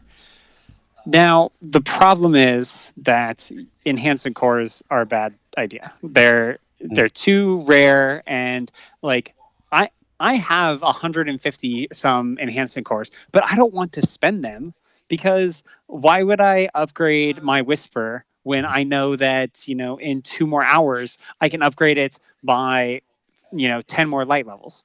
Like, so then I just am always locked in this perpetuating cycle of never wanting to upgrade anything because the next thing is coming. So I have an idea for a fix. Let's hear it. So to get people to try out new things, but also to bring along their old favorites. So I say scrap enhancement cores altogether. But if you want to infuse gear, put it on a timer. So you can only infuse your gear once a day, or once every 2 days, or once every 3 days, or some length of time. So then it's, okay, I got a new piece of kit. Like I can decide to infuse it into, so I get a new rifle, put it into Whisper, I bring Whisper up. Great. Now I can't put new gear into Whisper for at least a day. So that means if there are new pieces of gear that drop, I will have a chance to try them out before I then go and raise Whisper up. But then I don't feel like I am wasting time by always enhancing Whisper or Thunderlord or Jotun or whatever your gun of choice is. So it then becomes a choice of, okay, when do I want to upgrade this? Not should I upgrade this? I see where you're going with it. I mean, it's interesting. So bring in some of those free to play, chests, like unlock things from mobile games, and put it on a timer. Like you can only infuse once a day. I see where you go. It's interesting. I'm in the middle. This is it. First of all, if you got to run, bro, let me give you a good out. I actually got to go. So, Josh, thank you so much for coming through, man. Absolutely. Knowledge, lore knowledge, Destiny knowledge. One of the best young writers in the game. Well, what website you writing for, John? So I'm writing for lordsofgaming.net. I'm not sure if you've heard of it. It's a kind of a young up and comer. It's got a pretty good hype man though, who's front running it. Nice. So I'm currently doing weekly pieces on the Invitations of the Nine, and what goes on with that, including various lore speculations. And then starting today, I'll be working on Sekiro: Shadows Die Twice, and I'll have a review for that up sometime in the next couple weeks. Nice, man. Josh, a pleasure. We got to bring you back. Also, we got to get you out the coffee shop. And no, man, I'm at a pub. I'm in the UK. There's a pub on my college campus. I respect you for doing that. Bro, I know you got to go, but you definitely will be back, and we will continue more Destiny lore discussions. Well, thank you so much. It's been a fantastic time. Absolutely, bro. Yeah, I'm going to put his article in there so you guys can check it, man. The guy is really a great young writer. He really knows his Destiny lore. He's like a little mini Bife. he's a Bife, man. So, without the accent. Exactly. That's really what's holding me back. That's why I sent you over there so you could adopt the UK accent. Have a good one, buddy. All right, guys. Take it easy. Thanks for having me. So, yeah, man. I mean, it's one of those things where it's like, look, cores initially I didn't have a problem with. Right. Yep. At first, I'm like, okay, I see what they're trying to. Okay, stop it right there. What were they called and what were they used for? And what is it when they were masterwork cores? Mm-hmm. Yeah, it was. If I remember, yeah, it wasn't just part of the infusion process, kind of similar to what it was part now. of the masterworking process. Only. Right. Yeah, correct. Only. You are correct. Only right. Oh, he's feisty about this. He's ready. Oh, you can't. He's it's ready. coming. It's coming. I feel the last word gun being cocked towards my head. Loading it up right now. Listen, should Ebontis Malfer. Here's the deal. I mean, you're absolutely correct. It was just for that purpose only, right? Then as soon as the Forsaken came, then we got, this whole new bit of now instead of just, leveling up a gun, you're requiring masterwork cores. And I think the thing that is also getting missing from this is the additional materials you need. You need Glimmer and you need legendary shards, right? So now leveling these weapons, makes you're depleting yourself of 3 resources, and one of them being masterwork cores, enhancement cores, are very rare, right? Exactly. So that's when I didn't understand the system. I started it, and the next thing you know, I am running through cores, and it became bad. And the main issue I have is that I understand them trying to want to stop power leveling, but here's the fundamental problem. And shout out to Paul Tassi, because we know he's on this. You know what I'm saying? I literally read this and I was like, I literally went to his Twitter. I was like, all right, what did he say? And I was, it didn't take long. Yeah, Paul Tassi's been on it, man. And I think the biggest offense to me is, one, I can't look how I want and play with what I want based on this system. On this system, in order to survive, in order to be efficient, you really kind of got to take what's given at the higher light. You know what I'm saying? Yep. So because of the whole thing. And then the more important thing is, now they're talking about, we have Spider as our resource, the 6 bounties or what have you. Fine, you blow through those. Then you had the Scrapper bounty, which I do agree. I agree with their thought process that it's not a reliable way, because yes, it was random. You never knew when you're going to get a Scrapper bounty. You just dismantle something and boom, here, you finish something and boom, here it pops up, and it's very random. So that wasn't a consistent thing. I don't have an issue with them necessarily giving Banshee functionality. The question for me is going to be how many bounties he has. From what we're hearing, right, daily and weekly, is just 1 core per.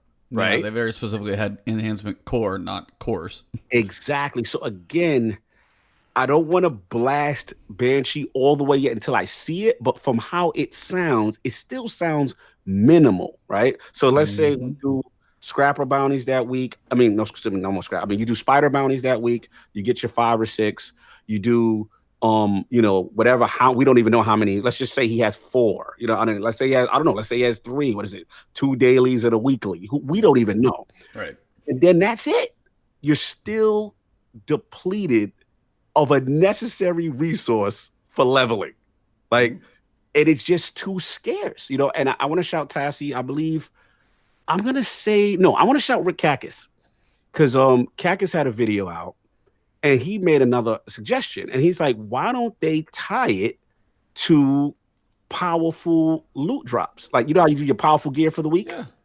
Why can't there be a set amount? Hey, if I do my 3 Gambit matches, you get your 2. If I do Crucible, especially Crucible, give Crucible people something. Yeah, we ain't getting that. But again, it's just a flawed system. But this is my last point, and I'll give it to you because I know you're about to go. I know Ebontis mouth first. I'm breathing. You're good. Here's the thing. This is the Bungie lately that I've been concerned about, and that's why I put it in my title. Is Bungie stubborn? Is because we just been through the trials fiasco, right? And everybody's like, "Yo, we love 3v3 elimination. We love trials how it is." And Bungie comes back and say, "We know what's best for you. It's not that." I got a problem with that. I have a problem with that. It's basically, we are being shut down with cores in the same fashion we're being shut down, how we were shut down with trials. The community does not want this. I mean, for the most part, outside of what maybe Cathalion, you know what I'm saying? Like, I can't think of many popular Destiny streamers or community members that are just so infatuated with the core system. They definitely need to be tweaked. And again, I just don't like this attitude of, this is how it's going to be. We're not going to remove them. We're going to tweak. But the jury's out, man. I'm trying to give them the benefit of the doubt with this Banshee thing before I truly go ham. I know you're about to go in, but it just feels like they don't want to budge on this core thing, man. They just stay digging in the ground. And with games like Division out and Anthem trying to resurge or whatever, it's only so many times you're going to keep pissing people off with things that they love, and you're kind of in a content, I don't say content drought, but in a drip feed kind of state, right? With annual pass. This is not the time to be telling your community no. You know what I'm saying? Like, this is really not the time. You know what I'm saying? We had Slow on. He's 100% invested in Division. I know people who, at least half of my clan, they're over here. Now, they may come back for the lore stuff, but again, in the past, we've always blamed Activision, evil Activision. Damn it. Why don't they let Bungie do what they want? Maybe we starting to see some stuff that we ain't know about. I am done. Ebontis Malfer, last word is yours. All right. So I got to take a big giant breath because I've got a lot to say on this one. Oh, yeah. Here we go. All right. So I have a couple different opinions on this coming from multiple people's perspectives. Mine being a giant hoarder, and I have a butt ton of these things, and I'm still not a fan of this system. You have different levels of people out there. Take my brother, for example. He grinds the crap out of a lot of stuff, but he isn't just swimming in cores because he didn't save them up when they were quite as popular. And I also stored them up before we had to infuse everything. So whether I have 330, whether my brother has 20, first you got to picture the economy we have, and the purpose where they started was masterworking. Just weapons, first off. So they had a purpose. You were going to take a weapon. You were going to say, hey, I've spent some time with this weapon. I love the rolls I got on it. I want to take it, that one perk that's on there, I want to take it to the next level. Cool. You're going to spend this currency, this limited resource, to take this one piece of gear, whether be it weapon first, armor came later, and take it to that next level. So say, hey, this is an important thing to me. I want to use it as my build. Cool. And that's a good thing. Like, that's a way to take your gear and give it depth, give it investment, give it something more to get into it. Okay. That's what they were intended at first. Then, when Forsaken came out, we had the name change that they got to later, because it was now, they changed the use of it before they even changed the name. You had to use Masterwork cores to infuse, and you're like, what the hell is this? So they have this weird dichotomy of, you take a game like Anthem, you take a game like Diablo even, you get a new piece of gear, and say in Anthem, if I go do, working on some stuff, and if I get a Masterwork at level, and when I'm level 30, it's always going to be like that. What's Masterworks right now in there? 45, say it's 45 powerlifts. Say that's what all Masterworks drop at. And that's what they cap at. But I get all of my stuff at that. Yes. I even get my blues, my rares. So that's the equivalent piece of Destiny dropping everything, whether it's a blue, whether it's a legendary, whether it's an exotic. Everything would drop at 700 if I'm 700. That doesn't happen. So you have random rolls of which, whether I want Masterwork, whether I want a machine gun build, cool. Hey, I get, loaded questions just like you got. Okay, I'm going to get these pieces of armor. Cool, I got some that have mass fusion rifle, scavenger, fusion rifle, reserves, and all those pieces. Okay, that's my build for fusions. Like, you can start making builds. But most of the gear that you get in this game is about 20 powers levels below what you are, or 18, whatever that weird-ass number is. You get it below the level. So when you're looking for all these random rolls, they're not all dropping at 700 first. Right. You get your random pieces. So then you have to spend cores on these random rolls to get them back up to where they started. Then you have to spend cores to get them to be that specialized piece of, hey, I got this piece of armor. It's machine gun reserves and machine gun, dexterity or whatever. Those two pieces are awesome. I want to use this a lot. I'm going to masterwork it. That takes cores, the same currency on top. Yes. Now, I went through and did the math, and this is what just pissed me off more than anything. So if you want to have builds, okay, so say I want to go machine gun reserves. Yeah. And I want to go pulse rifle. So that's going to be like my helm, my class item, my chest piece, maybe my boots. Like most of my armor can tie into most of my weapons, and weapons therefore are certain choices. So I'm gonna have my Go Figure pulse rifle. I'm gonna have my hammerhead, and I'm gonna have, say, my loaded question fusion rifle. If I want to take a set of 8 pieces of armor and gear and weapons and masterwork the whole thing, because I'm like, I love this build. 96 cores. Jesus. It's Wow. 17 to fully max each weapon. It's 9 to fully max a piece of armor. Full disclosure, I have never masterworked a piece of armor literally until the other day, just to see how much it cost. I'm glad you said that, because that was a point that I missed, and you're killing it, E, because at the end of the day, I've never masterworked an armor. I didn't even see the functional, that's a benefit. I didn't feel it was that worth it for me to be giving away this precious resource. You know what I'm saying? For one piece and here's the other thing, that when the next content drop comes out, you're going to be doing this all over again. Exactly. So that's another problem, right? They've got to lower the price of admission on masterworking. Like there's no incentive. The only thing now, because remember, masterwork was a cool thing, right? It was before they became enhancement cores, right? Shout out to the dude. He's like 96 cores. Good. Yeah. Ebontis he's dropping facts. Like before they changed it from masterwork to enhancement, the masterwork process was a cool thing, right? You got the gun. Now, multiple kills, you're getting orbs, right? So this was something like, oh, wow, this is a really cool functionality, an added thing. Now you throw it, you know what I'm saying, into, enhancement cores. And all of a sudden, I mean, these tiers, now you're telling me, you said, what is it, 17 per weapon? 17 per weapon, 9 per piece of armor. That is insane. There is not enough of the resource around, even if you did, you know what I'm saying? Like your spiders consistently, and you just keep, you're just holding on. There's not enough resource for it. And at the end of the day, they still have to change the system. And I just don't know why they're digging a line in the sand on this. This makes no sense to me. Like, I don't get it, man. And I'm concerned. I'm concerned. This is again round 2 of Daddy Bungo knows best, and I'm not feeling it, bro. Because it's like this can be done way better.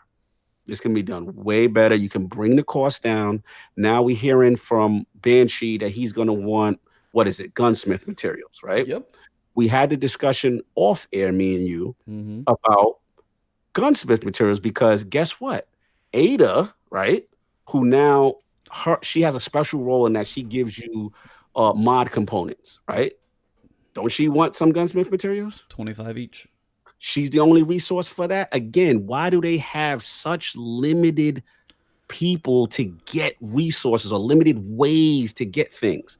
They've got to do better. And then we still have to stick with this current thing until season 7. Like, shout out to the dude that's in the chat, him and Piccolo from Tower Talk. They were talking about that. Like, literally, this doesn't even happen right now, right? Yeah, it's Season of Opulence. We're 2 months away. We're 2 months away. So this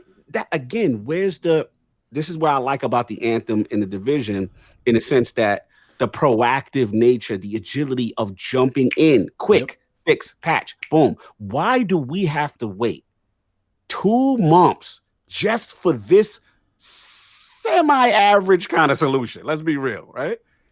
I don't know, man. I'll let you finish it off. But this very concerning. Not a fan, and we have to see what's going to happen. But as it currently stands, it's a flawed system. There's no doubt about it. Yeah. So I mean, you sit there and you think, I mean, Christopher Hart, right? They're saying it. There's your incentive to even try and masterwork is not there. For one, on the weapons, like, okay, cool. You can't masterwork exotics. So that's not a thing. You can get your catalyst form, and that helps for some, but not all weapons have them. So you can't do like just the masterwork versus the catalyst, like changing the gun up. And then armor, you get a 5% shield bonus for tier 5. Am I going to spend 9 cores for 5% damage, which I'm probably not going to feel on a random roll that I can't even choose to be like, hey, I want 5% help on arc damage. Again. Okay, and then it's like, and then I'm 700, and then 2 months from now when this comes out, I'm going to, first thing that's 701, okay? So either I spend the money to infuse that thing up, which I can, but then I don't care about the old stuff. Right. And then on the other side, like if I break it down, somebody said like they had a full set completely masterworked, broke everything down, they got squat for it. You don't even get that many of them back. Like the breakdown was not like nearly equal to spend all the time that you want. It's not like we break down mod components, we get them back. Now, if I was like, if I could be like, hey, I'm at like, I'm at like 699, 700. I found my cool pieces. All right, I'm going to start masterworking. If I knew for a fact, I broke down that piece and be like, hey, I might wait till I get that new piece of armor or something like that. And if I broke them all down, if I got them all back and could put that effort back into something else, then you get that benefit as well because, okay, I'm not losing the effort I put in from all these gunsmith materials I farmed for, shards that I had to buy everything for. And the time that you put in to either go, the Tangled Shore. Okay, so here's your loop on the Tangled Shore. Go open chests and do public events and these things to get these currency that you have to buy the bounties for. Then you go out back, use the bounties to go do those bounties to find people in the world to get your cores. Or the other side is going to be the same with gunsmith materials. Go out, shoot things, get random things to drop, break those things down, get your gunsmith materials, then spend the gunsmith materials to get your bounty, go to the bounty, go out, finish the bounty, get your cores, then you're like, holy hell, I finally just got a core. One. And get this. It's one. And get this. All the while not being able to play the game you want to play. Yeah. All the while not being able to do the objectives and the quests you really want to do. This, again, this whole convoluted process. And we keep also negating the fact that it's not just cores they're asking for infusion. Yeah. Like, they still want your shards, which technically you need for Xur, technically you need for other things. You know what I'm saying? So it's like, it's just a flawed system. And it, again, shout out to the dude who's in the chat. He said Bungie's renowned for being able to make changes on the fly with hot fixes. Why not just increase the rate at which scrap brownies or master weave consumables drop? Anything is better than waiting. Again, I'm not going to disrespect them. Not saying to do this, but as far as like from a tech standpoint on how it is slow. It's just, let's just call it what it is. They're not agile. They're slow. Nope. But I think actually they're not slow because we've seen them come in and do stuff when they want to do it. Well, that's the difference. It's on they have the choice to be like, hey, I want to this thing's breaking the game. Take it out. Deactivate the gun. Prism, wasn't it they didn't think it either had a bug in it? They can take that stuff out. And I know there's a difference between server and client side things. I understand there's multiple platforms and stuff like that.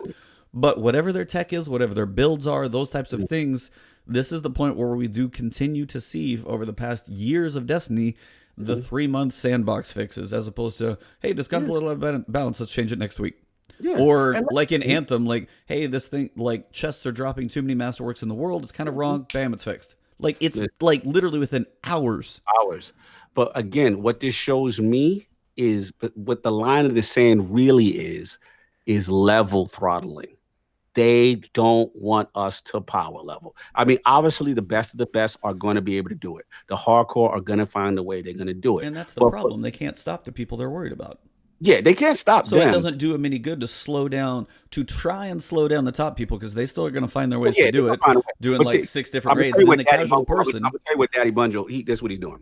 Yeah. He's saying he's going to take the L with all you top tier guys, the Ebontis, all you guys. He's like, look, these guys are too smart. They know the ins and outs. They'll figure it out.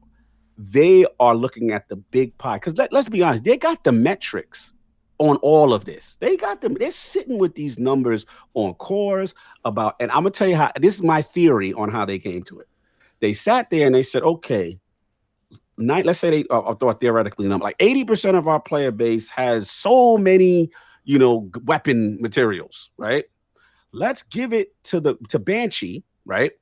And this way, the majority of the base, not the hardcore, let's say the 20% is the hardcore, are going to have to do this to get themselves up, as opposed to just power leveling through. Because if you look at the structure of the annual pass, everything is drip drop per power level, right? Because when we had Black Armory, you can't do this vault until you're this level, right? Yep. Now you got Drifter. You can't do Tears Up until you're this level. If we power leveled, right?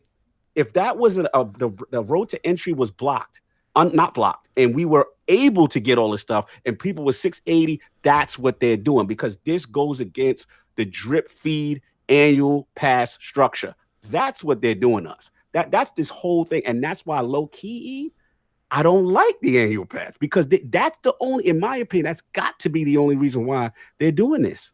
They want to throttle us. They want to slow us down, and they figure they'll take the loss on the hardcore. They can't stop them, but as long as the masses can't blaze through the content, that just shows me that the system itself is flawed. Well, it's like, and that's the problem, is like the masses are the ones you actually want to be able to play your game and feel like they're making progress.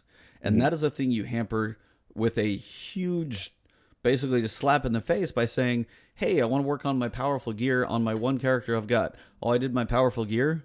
I might get a prime engram if I keep doing the same stuff over and over. And this comes back to, like, we've talked about it last week. We talked about it on DCP when I was on there.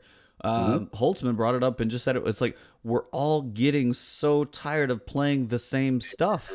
And that's what you have to do to jump into leveling. You have to do the same stuff. You have to run your nightfalls. You have to run your daily activities. You got to do your adventures. How many times am I going to go run a daily activity just to get like a piece of powerful gear to level it up? And this is one character. My Titan is my one at 687. I have not touched my other two this season. Haven't touched them. And I'm getting to the point, I'm like, you got stuff like the Vision. Anthem is trying. Like, and it's got a long road, but it's like they're in a point where like we'll talk about them for a second. It's like they want it there, and they're the point of that space magic, and that game still feels fun. Broken, but fun. Yep. I was like, and you're at a point where it's like, I've been in this for so long, and until they tell me what the hell is coming in September, if it's D3, does this even matter?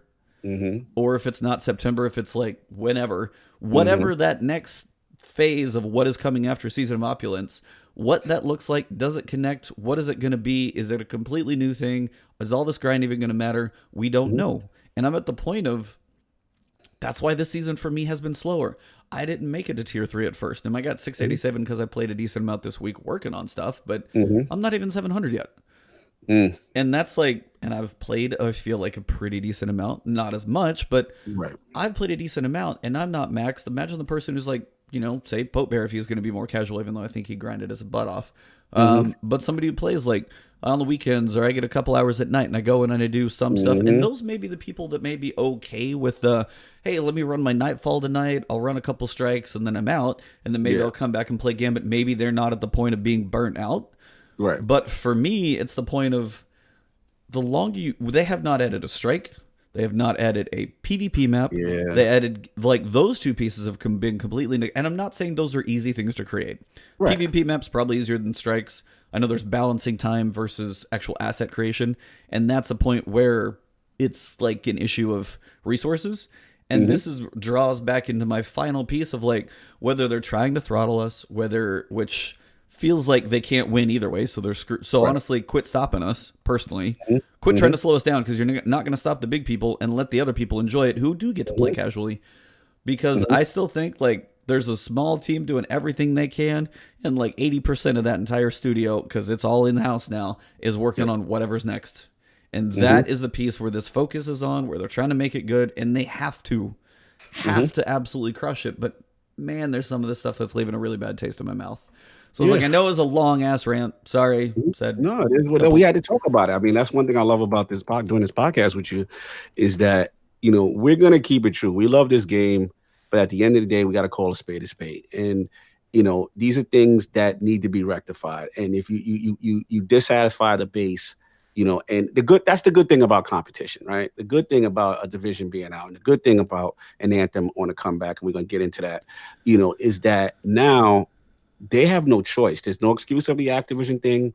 They have no choice. If you don't adapt and keep your base happy, then they are going to go other places. And obviously, we love this game. We don't want to see that happen. But the good thing is, hopefully, the pressure of these games can get them to kind of change. I will leave it on a positive note, in that the only good thing that I did see, and I don't know if we got a chance to talk about it last time we did the last word, was that shout out to, I believe, Glad. I saw him put a post up So it looks like the good old community summit is coming back Yep. for the season of opulence. And that made me smile because I was worried because remember Destiny 2 launched, it was in a bad space. Player base, pretty much died off. Curse of Osiris was almost like nail in the coffin. They sent out the volunteer squad. They want to listen to the community. They brought them down there. We seen what happened. We got a Forsaken, right? As far as opulence and the future, I'm really hopeful. You know what I'm saying?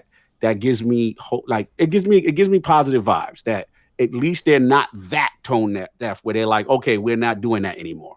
So we'll see what happens. We'll get the big guys down there. Hopefully they send the PvP community as well. You know what I'm saying? And we just want them to listen, man, because we make this game. You know what I'm saying? We make this game. And I don't want to see anything bad happen to them, especially when they're on their own now. So that's all I got on it. What you think about the whole community summit thing before we move on? I mean, the more the merrier in there. I mean, last time we had different things I don't know what the specific piece of the change was, but I know there was one of those. They're like, hey, how about this? And the whole like crowd that was there was like, nope. So, I mean, yes, if they're open to saying things like that and people come back and be like, I'm sorry, but the cores suck. Like, they need to be open ears at some point to finally be like, okay, all these people from all these different spaces are tired of this crap. Yeah. Why haven't the vendors been updated? Why haven't so many things, like, bro? There's so many things from like D1 that were there, and it's like it's still not all in this game. Still not all there. And I don't know if it's like, hey, do we have enough resources? Okay, we got this investment from NetEase. We broke off on our own. We're working forward to be like, hey, D2 has this like weird stuff going on. We don't know the timing of everything. Our catalysts? Yeah, the catalysts, which have been, where are faction rallies? Where is the catalyst from the faction rallies? Where are the catalysts? Where are catalysts for any piece of armor ever? All of that stuff. It's like, it's not there. So there are many things that have been discussed, thought about previously in theory, and so much I feel has not panned out. That again, it's that concept of like, they have to be working on other stuff because that studio is large. Like, they're one of the biggest, technically indies, kind of per se, jokingly. Yeah. Like, they're one of the biggest studios, like, completely on their own. They're huge. And there's a whole bunch of people. And I'm not saying any of this stuff is easy to create. Shout out to every one of the developers there. I know they're working their butt off. These are higher level decisions that some people like, hey, I'm working on making this art SS for this piece of armor. Cool. You are killing it. Art always, there's certain pieces always doing their job. But in turn, like, some of the high level decisions for the player experience, that piece of feedback, like, I know it's like, they set expectations, at least when this TWAB was coming out. Like, Dylan was out there a day before saying, hey, this stuff isn't going away. We'll be talking about it more. But man, as soon as that was said, I was literally on Twitch that night, and I was just like in my menu talking to my stream for like, it was probably 15 minutes just ranting. And then we literally went through, I was like, okay, so I know it's 17 for weapons. I was like, let's look at a piece of armor and be like, it's 1, it's 3, it's 5. So it's 9 per piece. And I'm like, 96. I was like, and that just like, I went off in my stream. And that comes just back to this whole piece of experience of, you have Division that has sets that start early on. You get a feel, you get those additions of things coming in, and some of that stuff builds up, and there are random rolls. I understand that piece, but it's like, the first line of this whole thing, the goal of the infusion system is create an impactful feeling of progression when you increase the power of an item you're using. Okay, an impact is one thing, but I'm like, okay, so if you impact and then masterwork, like, we get enough random rolls I finally got, and I got an amazing roll. I got Ursa Furiosa, which has its up and downs for uses, but it has finally got my combo of machine gun scavenger and machine gun targeting. Nice. First time on a pair of gauntlets for E and E class. And I'm like, holy crap. Like, I finally got one. It's sitting on an exotic, which is fine. But I'm like, that took me that long to get. It's Side note. Yep. Got a question. Maybe this is my inexperience with the Black Army. Can you tell me why she's not selling the pulse rifle frames ever for 3 weeks in a row? Okay, am I fucking? No, 3 weeks because I'm waiting on it. Bro, I am so livid with Ada's lack of updating, because here's the thing. Remember, there wasn't no power surge bounty for Cognito. Little old Cognito came to PC. He had to grind all the way from 300 up to whatever was it, 600, right? Then I get there. I can't do none of her bounties because I got to get Izanami out. I get Izanami out. Now the new content's out. I'm like, okay, cool.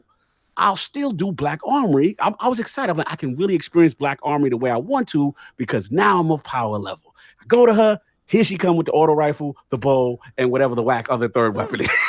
The sword. It's and I'm like, all right, been like the same. 2 out of 3 have been the same for 3 weeks. This chick has not updated inventory. Can I get a shot at the black? What is it? The black furnace? What is it? The blast they've furnace. Literally flipped out. They've had the auto rifle, the sword, and it's between like Tatara Gaze and the bow, like back and forth for multiple weeks. Like, haven't seen Hammerhead in 3 weeks. Haven't seen blast furnace in 3 weeks. Like, what the hell? Yeah.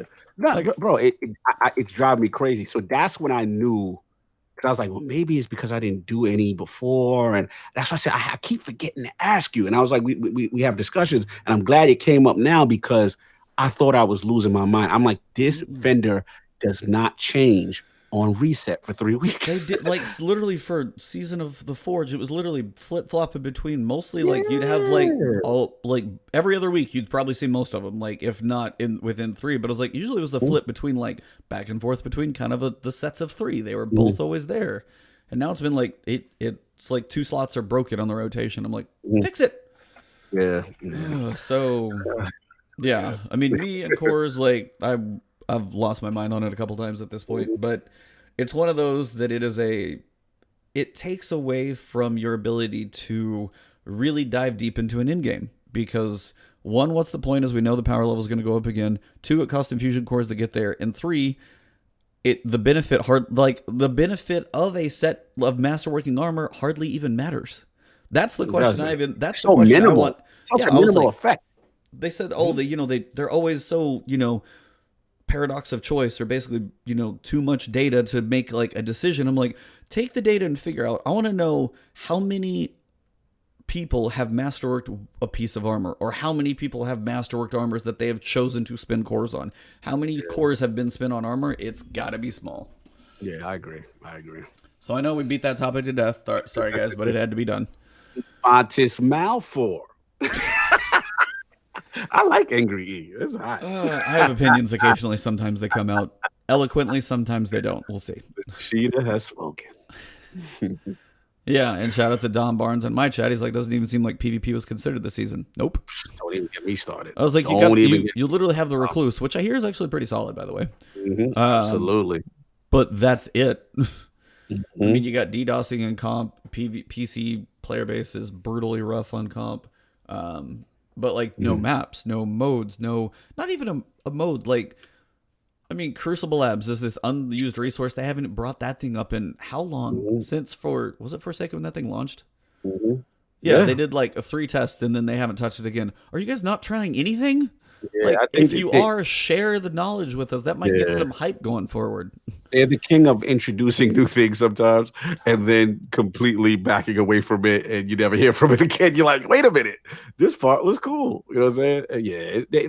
Listen, I know how things go when you're in transition. The only pass I'm giving them is after the Season of Opulence, which is the last of the Bungie, the Activision, quote unquote, influenced or not influenced, depending on who you talk to, contract content. Yep. Once that's ended, we're going to learn a lot come September or whenever that next DLC decides to pop its head, or maybe not pop its head, in D3. We'll see.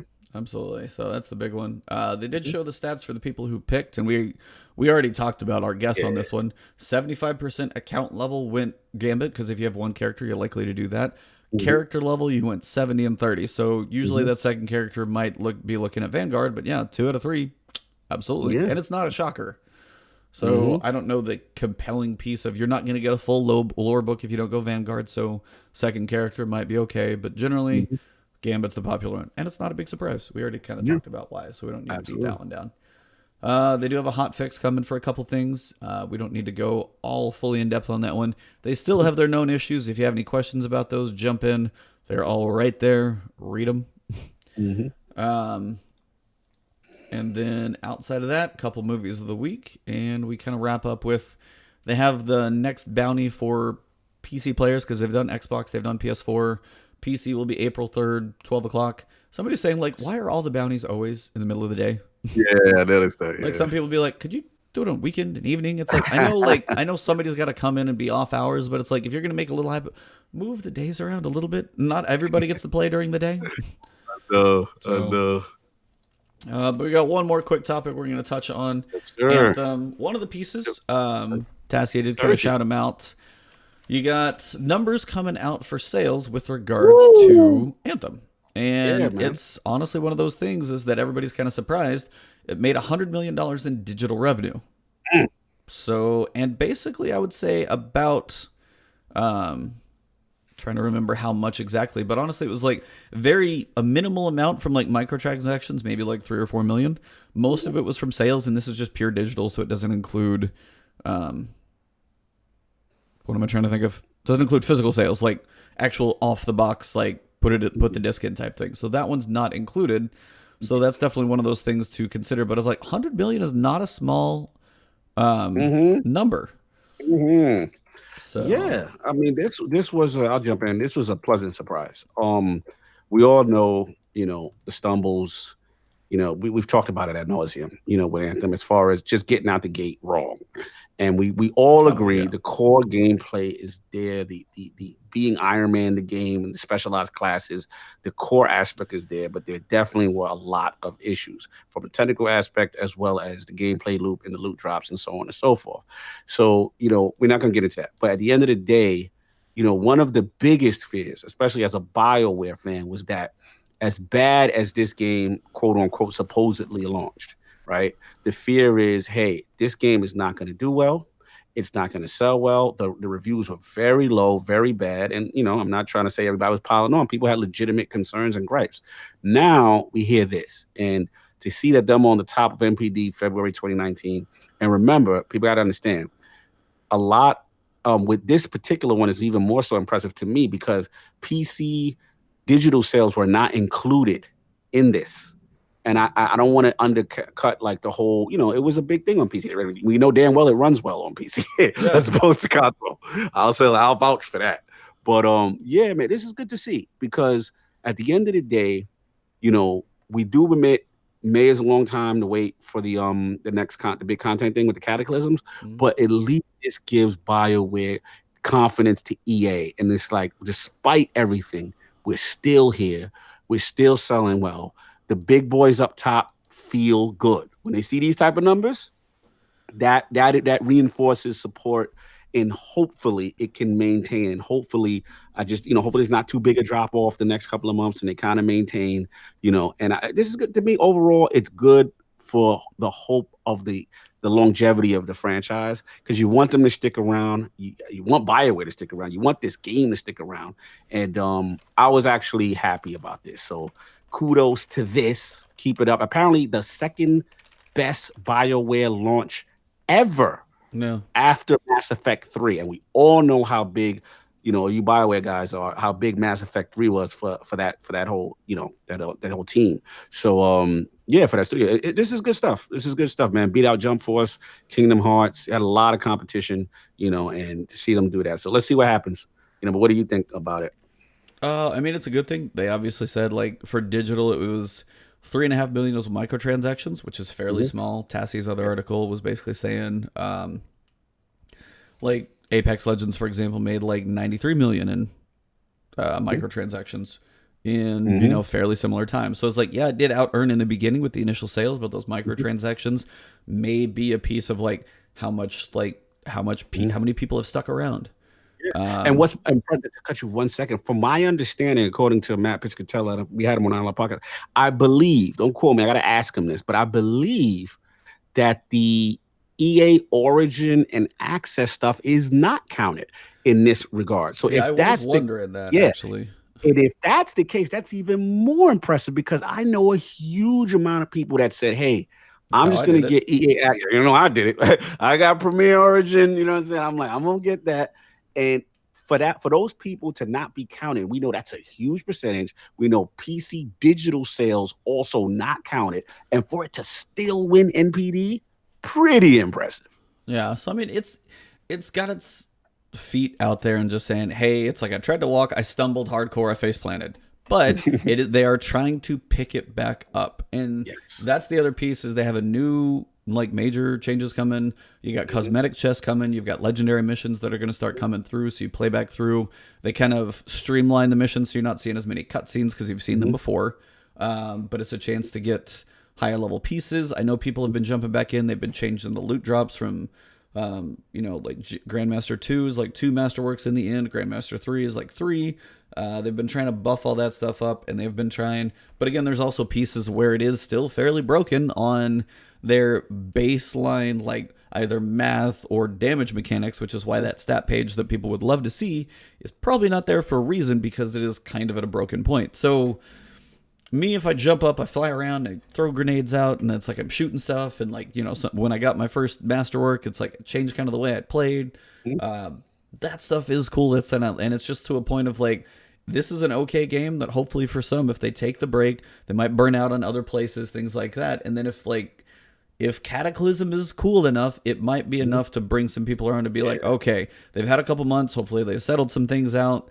And if that is a point of bringing people back to say, is this something cool? Does it give it some depth? Is this more endgame? Does it change things up enough? And if it does, they got a decent shot because enough people own it that they're not going to like go return it. Now, there's been a few other things and stuff aside, but generally, I've still got the admiration for them for trying. But it's also like, I think at some point somebody's like, you have to put this out there, whatever it is. And Bioware's like, crap. I was like, and there's no way they didn't know all the stuff that was there. Like, I know you get it in millions of people's hands. And there are things, as you said, like there was a thing in Division 2 because they're like, don't use the drone because it's going to crash other people's games. Like, that's a pretty big one that you're like, how much do you guys playtest this? Like, and those are the same things you have to ask even more on Anthem to be like, how much you guys playtest this? Because it seems like squat. So those are some of the pieces of just like things being rushed and hurried, live as a service. Their speed of like having 200 fixes already is a good thing, but you had to fix 200 things is a bad thing. Absolutely. So like it's the fact that they're able to make and adapt changes quickly.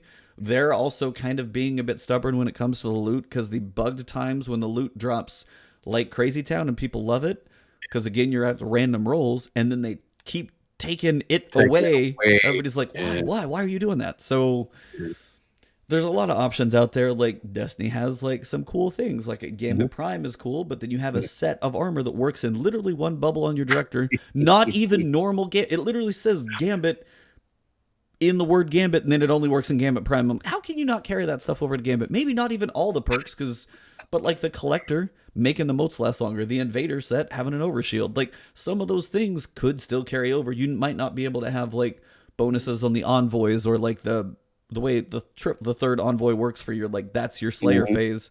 That might be a little different, but some of the perks could work. Like, so there's at least a little more use. So I mean, it's like, hey, we did sets. It's like you struck out hardcore when you tried to do sets. Like in theory, some of the perks are cool. It gives you different roles, stuff like that. You need a lot more of them, and you need to have some more general bonuses to them as well. I agree. It's like Anthem comes out, face plants. They're working on fixing it, and they are working their absolute butts off. Division comes out. Here's a lot of content. Division's like, hey guys, we've been working on this. We've been like doing our research. We kind of put all this stuff in there, and people can play this for a while. So you got 50 hours of content. You got the Black Tusk that comes in. Like, and that's a game for me. It's like, I'm going to work on Sekiro first, but when that first playthrough is done, Division's my next piece. And that's going to be something that sounds like, for me, not worrying as much about the Dark Zone. I know I harp on it, but I don't need to this time around. And they learned that lesson. So that's a piece on Division. I can solo the whole damn game, solo the Black Tusk, like work on these legendary missions. And then if I have people on, I can join them too. But I was like, that's kind of what we've all been saying is, they all need to pay attention to learn, but I honestly worry about Bungie versus the other two because they cannot act fast enough. Yeah, they got to get on it, man, because the other two have shown that they are way more faster. So again, the good thing about this is this brings competition back into the fold. These guys can reinvest. These guys can really get back into it. And cars are driving. Okay, cool. But outside of that, like they can really double down and really try to fix and salvage. And like I said, if they're good, if Anthem's good, if Division's good, Force is Destiny's hand. That's what I want. Competition's a beautiful thing, bro. Yeah. So I mean, that pretty much wraps up this week, I'd say. I mean, Division kicks, like, positive thoughts on Division. Most people are enjoying it. I mean, reviews I've seen, 8s, 9s. I mean, no game of that size is going to be perfect, but Right. of what is out there, people are enjoying most of it. Like the gameplay has a vast amount of crap to do. So Yeah, I'm really having a good time with it. I didn't think I would. I didn't think I would enjoy it as much as I have. Nice. It's really been fun. And then you got, twabs will just watch and see what Destiny decides to think. If the community summit, if they get a good mix of people, like hopefully representing everyone from like your hardcore first day, world's first people to hopefully them being aware enough for Reddits and Twitters and things like that to be like, hey, the other side, the casuals, like, how do you balance? You don't want to over casualize it, but it's like you're not making any better choices just by trying to slow everybody down because the top people are still going to do it. So, and then to wrap everything up, Anthem as well. It's like I still want to jump back. I haven't played that in a little while because I've just been kind of waiting for things to kind of settle. So I know it's one though. It's like when I jump on my Interceptor, my brother was like, I haven't even actually touched it since the patch. He said the Interceptor like feels damn good now. Like the melee was buffed as the difficulty went up, so now the Interceptor's like feeling strong. So I definitely want to jump back on my Space Ninja. No doubt, man. I'm going to touch it too, man. I would love to see, like I said, when they add new stuff, patch it up, do what they got to do, and give the community what they want. Yeah, man. The game feels good, look great, played, like I said, great. I would love to get back in there again. Yeah, and I do want one more announcement to all you guys out there. I'm also going to like record this before the podcast as well and kind of stick it on the front of the video version for me. So if you want to put it in the notes on your side as well. Sure. The podcast, I know you guys catch it on Twitch. I know you guys see it on the YouTube channel. It is an audio-only form now. And I want to shout out Anchor.fm. Thank you, Mark from Guardian Radio. It was really, really, really easy process. I hadn't even done much audio, and I know you'd done it more, but I just tried to be like, all right, so here's the audio. It took care of like everything. So this podcast is on Spotify.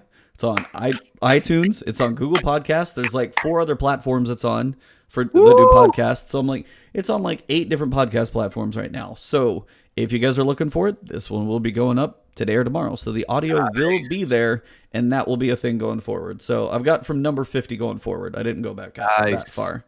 So audio is live and will be there. So that's a way for you guys to take the podcast with you as opposed to be like, YouTube is killing me for a 3-hour podcast. Understand? Exactly. Big request finally got done.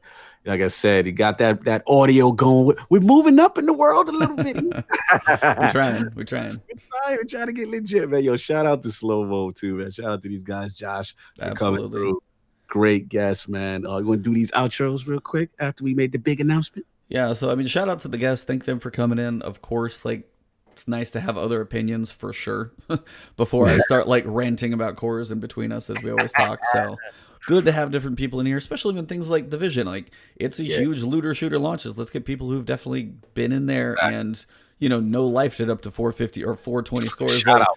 Oh, multiple characters too. That's some work right there. So putting in work. And then Josh jumping in from the coffee shop. Thank you, sir, for making the step. Hey, it's like wherever he's at, he's like, I'm getting on there. I'm going to make it work one way or the other. So definitely thank you. Yeah, seriously. So thank you for getting in here, dropping some lore bombs on us, and having an awesome time. But for me, it's easy. It's Ebontis everywhere. So if you guys are listening, watching, you can find me on YouTube, on Twitch, on Twitter. It's EBONTIS, Ebontis. And, if you find a cheetah, you're in the right place. So you know where to find me. And I've been trying to stream a lot more. I'm trying to figure out my damn streaming upload. I got to go harass my cable company again. So all of those pieces aside, that's where you guys are going to find me. And I'm going to be streaming a lot of Sekiro. So that's going to be a learning experience live. So you guys can watch me struggle hardcore, hopefully in the beginning. And then if I can get my act together and be skilled, might actually see about some videos and boss guides and stuff like that. So I will see if I can feel like I'm good enough to get a guide out there. Because if I'm sucking it up, then I'm not going to tell you guys how to do it. Yeah, man. You already know for me on Twitter at Lord Cognito. Check us out. ILP, Iron Lords Podcast. Sunday, special time. Actually, it's going to be 2 p.m. Eastern because we want to adhere to our special guest from New Zealand. It is the one and only Bella Rise of Real Games Media. And she's actually one of the first people that really supported Iron Lord Podcast from the back of the day. She's a former game developer herself, hardcore gamer. Haven't had her on in a long time. Awesome. We're going to talk a lot about some Stadia and streaming the future. Yeah, that's So definitely an interesting topic. Like, not we're going to break buckle, down today, but yeah, definitely an interesting one. buckle up, man. We're gonna have a lot to say about that. So again, it's gonna be like I said, 2 p.m. Eastern on Sunday, and on the Iron Lord Podcast YouTube channel. And again, please, like again, shout out to SloMo again, and shout out to Josh Redding. Again, please check out lordsofgaming.net if you can, man. It's our website. You got guys like Josh. We got some really cool, talented guys out there and putting out articles. And if you want good Destiny articles, especially the lore, he's got a killer one right now about the Invitation to the Nine. He's really doing a good job, man. So salute to those guys in the writing team. And we're just doing it, grassroots, man, for the people, for the, gamers talking about games. Good stuff. But yeah, check us out, man. Iron Lord Podcast, you already know. And of course, The Last Word every Friday, 9 a.m. Eastern. Full disclosure, I am not going to be here next week because the Lords are going to be in PAX East. So we're going to be doing check them out, guys. Follow them. Follow the YouTube page, Iron Lords Podcast. They will probably be getting some videos up as well. Maybe getting to see if they can get some nice exclusivity on anything. Some early looks. There's a rumor of a certain Gearbox game that a lot of people like that we may be seeing firsthand. So Borderlands, stay tuned. We don't need another looter shooter. Jesus. I know. We don't. The OG. Are we gonna have another topic? I mean, but as the show evolves, we'll see. Yeah, be like everybody's like, my God, Last Word is 4 freaking hours. 4 hours. You guys are too long. We went to 4 looter shooters. Yeah, man. So we already know what the rumors are. They've been hinting at it heavily. We're gonna be out there for 4 days. So probably next week we'll catch back. The week after, I'll link up with my man E and we'll do it again. But yeah, when you get a chance, please, again, stay tuned, buckle up for PAX East. It's supposed to be a lot being shown, and we can't wait to get our hands on it and cover it. Awesome. Well, thank you guys. Chat's been awesome, both sides on ILP and right here on Twitch on Mind. You guys have been awesome today. So thank you guys. Great commentary. Thank you guys for hanging out. Check out the audio versions in case you missed some of it because it is out there as well.